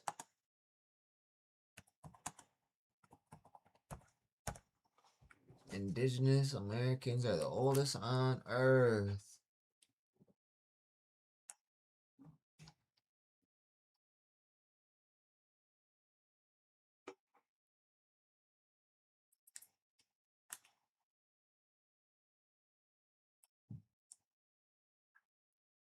Origins of indigenous people according to the Bible. I want to hear this shit. Welcome to the next generation of website creation, Wix Harmony. Get the power of AI and the freedom of drag and drop. The origin of the indigenous peoples of the Americas and origin. But what would be the origin of the mysterious indigenous people? Or rather, what would be the origin of indigenous peoples, those called by some as Native Americans? Come with me and discover, according to the Bible. That don't look like a black girl. What is the origin of indigenous peoples, in another video from our series The Origin of Peoples According to the Bible. Oh, great. The indigenous peoples of the Americas, as well as the natives of Siberia and Russia, have their genetic origin traced to one of the descendants of Japheth, son of Noah. See? What would be this offspring that gave rise to the Indians? The offspring in question is the offspring of Gomer's son, Togarma. The Garma? See, this is that bullshit. They think we're fucking Asian, yo. Mexicans don't look fucking Asian. I'm sorry. Togarma is the first father of the indigenous. That don't look like a fucking Asian to me. That looks like the original. Yeah, it looks like my grandma too. It looks like the original human being. That's the original womb man. That's the original womb man. You get it? Like, black people, white people, and yellow people come from a woman that looks like this. Black people, white people and yellow people all descend from a woman that looks like this. Not a black lady, not a white lady, a red copper toned lady that looked just like this. This is what Eve would have looked like, people. I am sorry that hurts your feelings so much. This is what Eve would have fucking looked like. This is everybody's grandma right here. This is the grandma of all. Hold on, we gotta make a video real quick, bro. I'm gonna mute you for a second. I'm sorry. Bro, I'm just gonna mute you while I record this, okay? So this is the grandmother of all people. White people, black people, yellow people all descend from a woman that looks like this. This is what Eve would have looked like. This is what the biblical Eve would have looked like. All humans descend from a woman like this, whether you like it or not. If you look up the ancient Europeans, they look like this. If you look up the ancient Africans, they look like this. If you look up the oldest people in Africa, they look like this. And you can find this face at all four corners of the world. This is the true indigenous womb man of the planet, the original inhabitant. All humans descend from a face just like that. White people, black people, and yellow people. This is the red man, the red womb man. Hell yeah, that's gonna go viral. There we go. You can unmute yourself though. Being also the father of the Asian peoples. In addition, he is the father of the indigenous peoples of the Americas and Siberia, specifically the natives of Siberia. Tagarma is the first ancestral father of the indigenous peoples, being the second, one of the tribes of the descent of Ham, father of the black peoples. But back to Tagarma. See, I told you these motherfuckers aren't Shemites, they're Hamites. They're fucking Hamites, yo. They're trying to say Native Americans descend from Japheth. But then you got other people that say we descend from Shem. How do you know Japheth and Shem and Ham didn't descend from us? The fuck? We don't descend from them. They descend from us. Because they were Shem, Japheth, and Ham were three sons of Noah. The three sons of Noah populated Asia, Africa, and Europe. The three sons of Noah traced his roots back to Enoch. Enoch traced his roots back to Adam, right? But Adam and Eve were lab rats, so that's not our lineage. They're not real people like us, but they mixed into our lineage. Adam and Eve had 57 children in the garden, right? 2 of those children took wives outside the garden. Those kids probably might have took kids out of the garden. You don't hear their story, but the main 2, Adam or Cain and Abel, they took wives from outside the garden and they mixed in. So that's what indigenous people are. Native Americans, Aboriginals, and Polynesians. So let me say it again. Polynesians, like oceanic people, right? Yeah, I know who they are. I heard them all the time. Yep. Aboriginals from Australia and Native Americans, North and South Americans, right? We are pre-Adamites. That means we predate Adam and Eve. We're the original human being. We're the original inhabitant of the planet, right? So we predate them. Cain and Abel took wives outside the garden from the pre-Adamites. We mixed into their lineage. They mixed into our lineage. So that proves that Shem, Japheth, and Ham do descend from us. Not the other way around. We descend from Japheth or Ham or Togarma or whatever the fuck. The other way around. They descend from us. Father of indigenous peoples. The DNA tests of the genetics of indigenous peoples pointed out and found at the primary and partially majority origin of the indigenous peoples of the Americas and Russia, in the case of Siberia, came from peoples of Asia, that is, from the descent of Tagarma. Tagarma is one of the parents of Native Americans, being mostly the father of indigenous peoples. This is not only a genetic fact of DNA, but also an evident fact in the appearance and traits of indigenous peoples. See, The they're features fucking and appearance racist, of yo. indigenous peoples are characterized by pulled eyes and dark, straight hair. The eyes pulled by themselves already denote and show where the origin of indigenous Pulled peoples came eyes. from, which is an Asian origin of Tagarma descent. However, the descendants of Pulled eyes, indigenous I've never peoples heard are that not only one descendants of Tagarma, father of Asian peoples. Yeah, that's a new one. I've never heard that one before. Pulled eyes. Have you guys heard that before? Pulled eyes. Prehistoric Native Europeans, the first Native Americans. What the fuck is this? Hey, bro, you know you kind of remind me. Wait, what'd you say? Huh? You kind of remind me of a guy in a movie. Put it on, you make me crack up. There's a guy in a movie called Black Cloud. It's actually the title of the movie called Black Cloud. And it's a boxing movie? Is it a boxing movie? Yeah, he's called Black Cloud. Yeah, he's Native American. Yeah, Eddie, his name's Eddie Spears. Yeah, you remind me of him so fucking. Ice Age North America, vast and uninhabited. A frozen land dominated by beasts.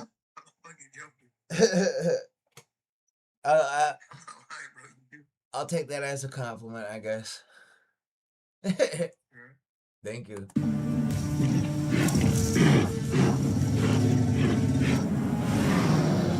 Who first set foot on this empty? No, I don't want to take someone else's name. I got my own name. I know you know, bro, but if they were to put a character in the movie, it would be just like that. They will roll you up like him, man, because you stand up for yourself like that. Hell yeah, bro. Well, appreciate you, bro. Thank you. Yo, hey, Daryl, come on up. Come talk.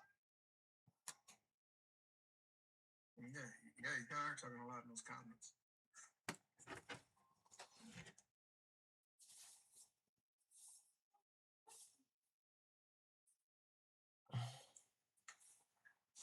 Oh, my YouTube is Woke Seneca, dude. It's not hard to find, bro. Just go on YouTube and type in my name, bro.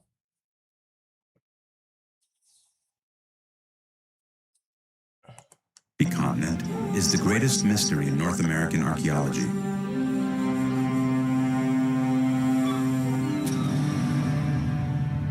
But now a new discovery is rewriting history. This spear point is the oldest man-made object ever found in North America. My bad, I'm not trying to Scientists believe that whoever made it... Yeah, yo, I'm trying to work on being nice to people, yo. To be honest. For real, I'm really trying to work on that, yo. I have really kind of like lost myself with being like very... You're gonna get a Native American awakening, a spiritual awakening now, right? You're starting to hit that road now in life, huh? Yeah, I want to be nice to people, yo. I don't want to be known as like the real... Like you kind of look like you are hitting your roots now when you're telling me that you're trying to help people like be clean and all that shit. Like you're hitting your fucking like you're actually fucking walking that native path now. Yeah. And I basically, yeah, so yo, bro, well, I'm proud of you, bro. Thank you, bro. You came a long way, bro. Like you should tell your story. Yeah, I fucked up. You know, at least you're honest about it. You know. Oh yeah, bro. Yo, it's getting late for me too. I'm probably gonna call it a night soon, bro. Yeah, bro, this is your life. You can call it whenever you want. You know, get this off here. If you're like right now, if you want to go sleep and shit. All right, bro. Well, take it easy. All right. All right, you too, brother. Peace. We can stay on and finish this movie though.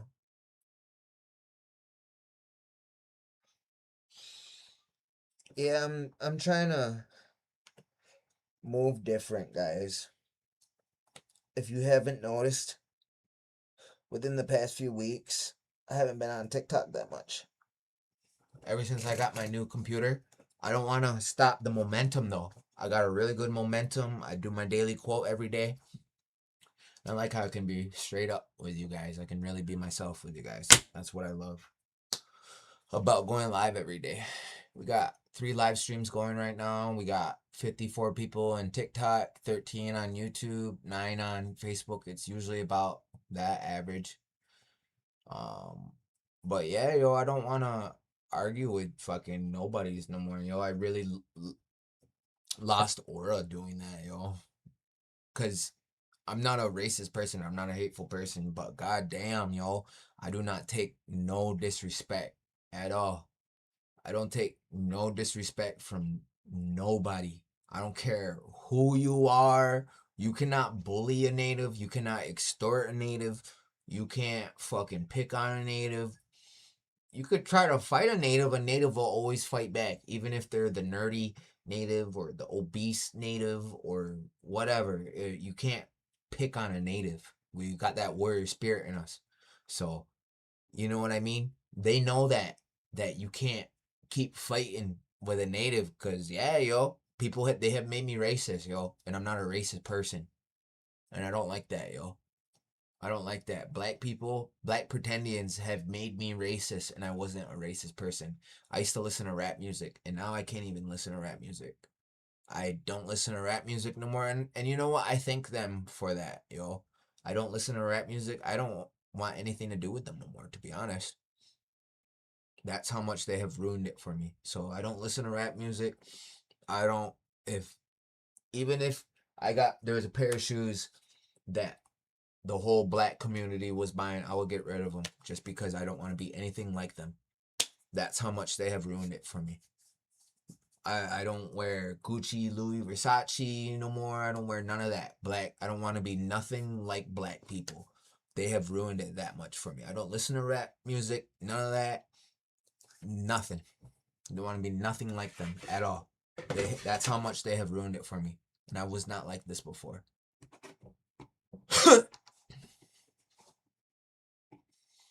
And you know what? I thank them for that because now I'm closer to my culture. Now I can be a good role model for my people. Now show the world, you know, this is how Native Americans fucking do it. This is how we fucking roll. Yeah, but yeah, that's why they ruined it for me. And I'm not a racist person. I'm not racist, yo. Maybe I grew up. Maybe it was just I grew up. I don't know. But they ruined it for me, to be honest. They ruined a lot of things for me. Imagine getting death threats every day from YNs and OGs from the black community. I get from old heads, old guys, 60-year-olds, fucking, and YNs, and then everywhere in between. Yeah, you're not gonna fuck with that group of people no more. I don't, and I'm not racist, yo. I just don't fuck with them no more. That's just how I feel, yo. That's just how I feel. They have made it they have set it in stone. They have set it in stone that they don't fuck with anybody else but their own kind. I'm done trying to be friends or try to make amends, you know. They made it obvious that they don't like Native Americans. It's a bunch of clowns online for real. Yeah, they ruined it. They ruined it for themselves, yo. They ruined it for a lot of people. They ruined it for me, too.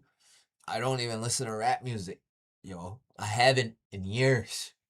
In years. Don't want to cut my hair short.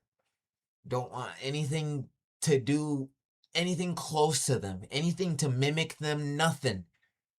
If I wore a nice outfit and I went downtown and I walked past a bunch of YNs and I show up the next day and they all copied my fucking outfit, I will go back home and burn everything I have and find a new style.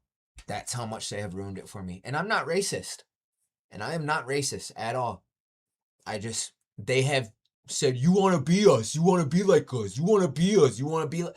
No, the fuck I don't. If I wanted to be you, I would fucking wear an afro wig and I would fucking take melanin shots and get fucking lip filler and fucking bigger nose and fucking ear reduction, real small ears, and I get fucking real yellow eyes. That's what I would do if I wanted to be like you. God damn. And I'm not racist. And I am not racist at all. At all. I'm not fucking racist. I got black family.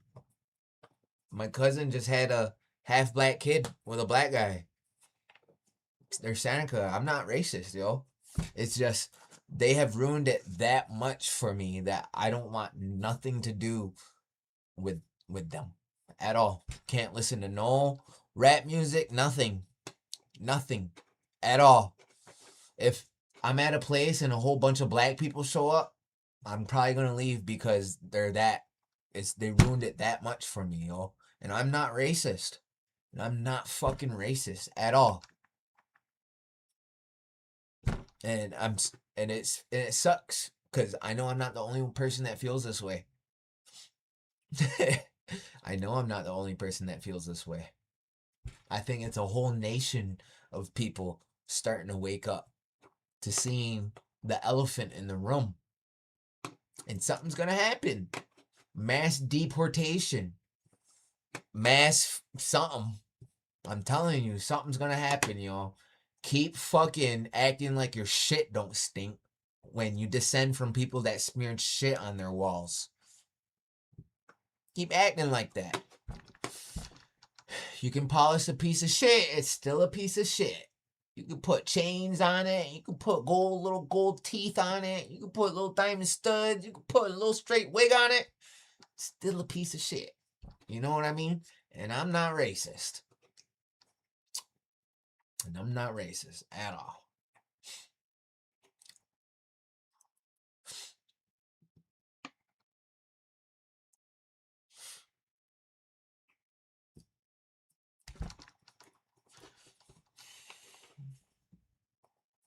Yeah. But when you're constantly getting fucking ridiculed and put down for being proud to be native, you're getting called fucking white, Mexican, Siberian, not by fucking the colonizers, but by their pets. By their fucking pets. Slavery is still here. It is the white man's job to hate on the red man. Why would the white man continue to hate on us if he's got the black man to do it for him for free? Slaves work for free. Are you getting paid to hate on Native Americans? Are you getting paid to hate on Native Americans? No, you're not. Nobody is. Nobody's getting paid to hate on Native Americans. So what? You're hating on Native Americans for free.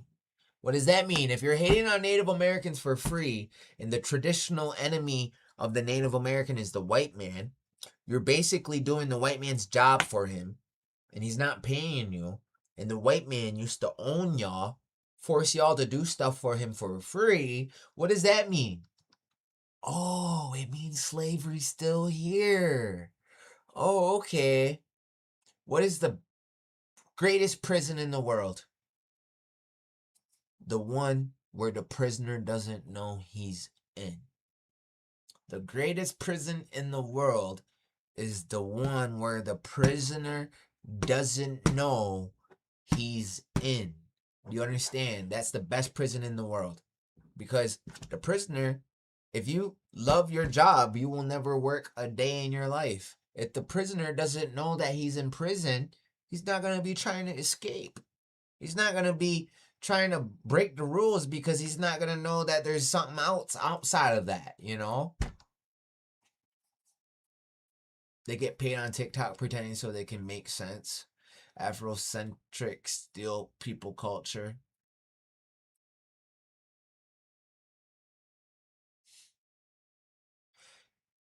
It's crazy the narrative has changed. It has changed, yo. The opposite of indigenous was white, right? Now it's becoming black. The opposite of indigenous is black.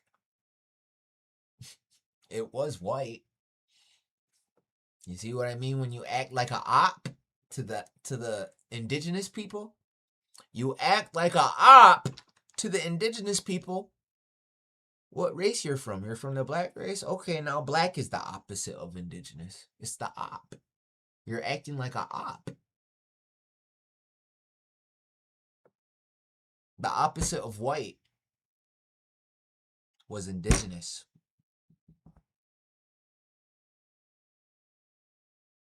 Not black, because at one time it was just the indigenous and the white people. Natives saw the white people before the black people. So yes, the opposite of white is not in black, it's indigenous. And then the black people came. Now, the white people have trained and conditioned the black people to hate on the red people. They have traumatized the black people so much that they don't want black people don't want to be black no more. They act white, but they want to be red.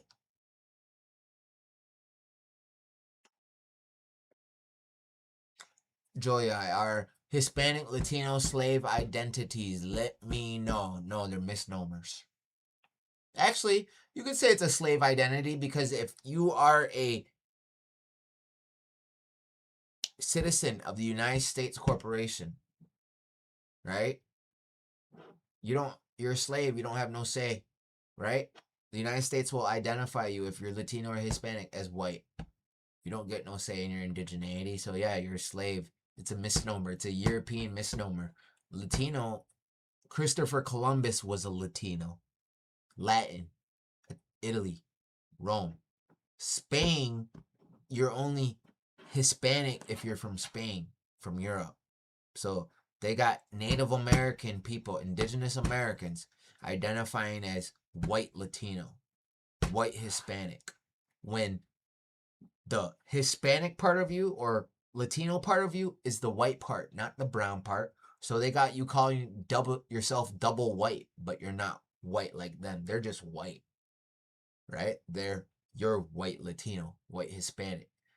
So you're white, and then they're calling the native part of you Latino, which is actually Italian, and that's not what that is. And they're calling the Hispanic part of you, or the native part of you Hispanic, and that's not Hispanic, that's Spain. The only reason why they call it Hispanic is because you've been colonized by the Spanish. We've been colonized by the English, so we speak English, but you guys speak Spanish. Spanish first came. You guys are not Hispanic unless you have Spaniard DNA. And then, here's the double privilege part that black people have. Black people are all mulattoes and Melungeons here in America. Africa, yeah, they're all full-blooded over there. Over here, they're all mulatto and Melungeons. There's very rarely you will have a African American that is 100% African. They're all mulatto and Melungeon. European mixed with African. A Melungeon is European, Native, and African. Only 5% of them have that Native. Not enough to be part of the tribe, though.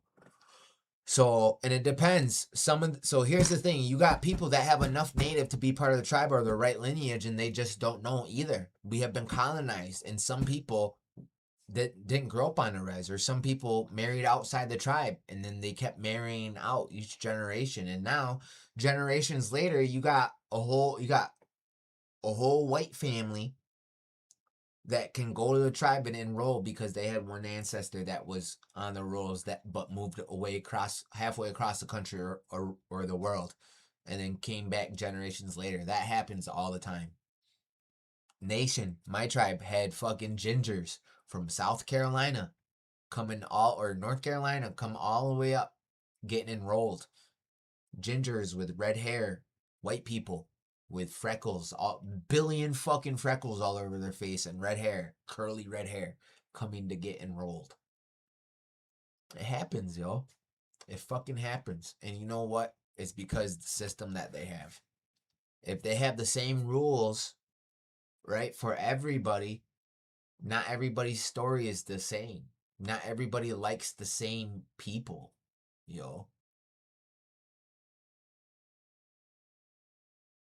Now you're just admitting to being.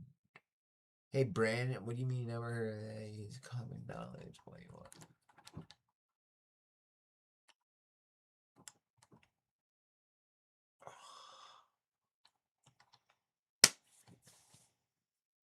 It's alright, though. You aren't property? If you got a social security number, you do. You are. Sorry. You got a straw man? You got a straw man and a government and a slave name. We got a slave number too. ID number. You're a spy right now? Are you spying on me, bro? Michael?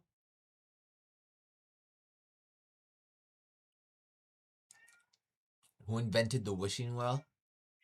Somebody smart. Because where all the money go? Right? USA put Geronimo in prison. United States president stole his skull and bones and built a pyramid on top of it.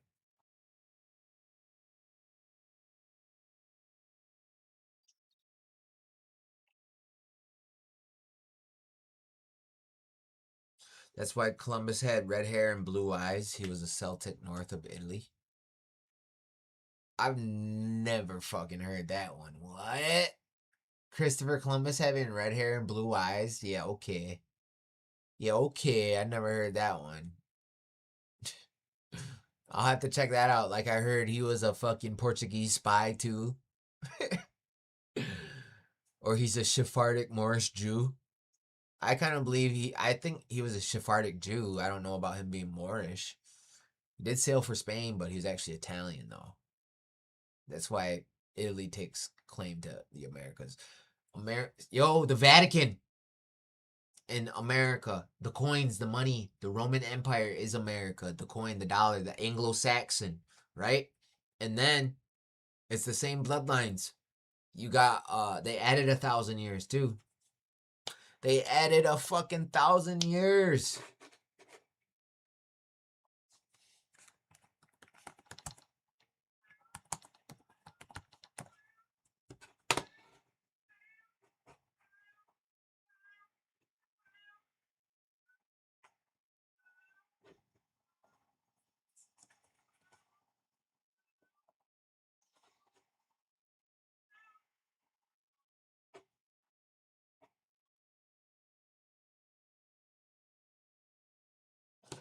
Every human alive today carries a secret in their DNA, one that scientists have spent 50 years trying to uncover. We are 8 billion strong, yet genetically uniform, far more alike than chimpanzees, gorillas, or even Neanderthals. This eerie similarity suggests that at some point in our deep past, almost all of our ancestors vanished. For decades, the leading theory was the Toba supervolcano eruption, 74,000 years ago, which was thought to have plunged the world into a volcanic winter and reduced humanity to a few thousand survivors. But in 2023, a revolutionary AI analysis of 3,154 modern human genomes revealed a far older, far deadlier catastrophe. 900,000 years ago, humanity nearly went extinct. Only 1,280 breeding individuals survived, a number so small it defies comprehension. To put that in perspective, that's fewer people than fit inside a single high school gymnasium. This wasn't just a population crash, it was a near erasure, one that reshaped our DNA forever. And the cause, not a volcano, not a war, something far worse. In the 1970s, geneticists stumbled upon a puzzle that would haunt them for decades. When they compared human DNA to that of chimpanzees, gorillas, and Neanderthals, they found something profoundly strange. Modern humans have far less genetic diversity than any of our closest relatives. Chimpanzees, who live in smaller, more isolated groups, have twice our genetic variation. Neanderthals, who went extinct 40,000 years ago, were more diverse than modern humans. Even bonobos, our peaceful cousins, show more genetic differences within their species. It was as if we'd been through a population sieve, said Dr. Svante Pabo, director of the Max Planck Institute for Evolutionary Anthropology. No, what happened is the Homo sapien interbred incest with itself for a very long time, where the other DNA is gone. You're when you go with the same bloodline, you don't evolve, you devolve, you go backwards.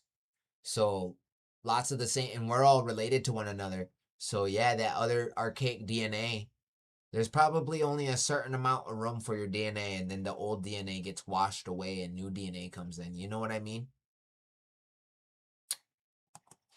And a pioneer in ancient DNA research. Something had wiped out most of our ancestors. J-O-O. Jo'onyai, right? The J means over there. Like, over there. That's what the J means. And we didn't know what. What made this puzzle even stranger was the geography of it. The signal wasn't regional. It wasn't confined to one continent or one group. Every modern human on Earth, from the jungles of the Amazon to the steppes of Mongolia, carries this same genetic scar. Whatever happened, it happened to all of us. The first suspect?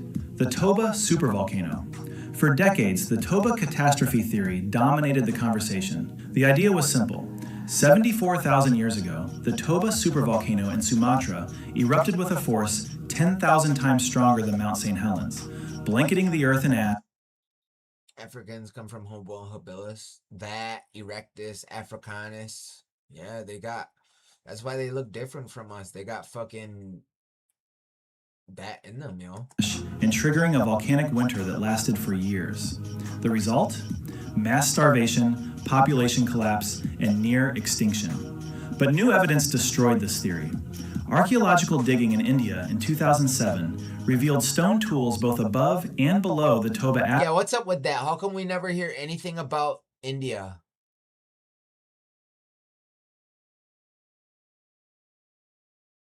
They have a what, bro? What?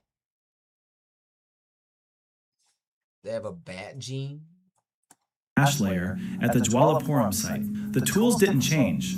The people didn't disappear, said Dr. Michael Petralia, a paleoanthropologist at the Max Planck Institute. They kept living through the eruption. Advanced climate simulations from the 2000s showed that Toba's cooling effect was regional, not global. The eruption was devastating locally, Guys, I but do not gotta call it a night. It's getting late, but I'll catch y'all later. All right. I hope you guys have a good rest of your night. Donate to the Cash App, and I hope you guys have a good rest of your night. Love y'all. All right, yo.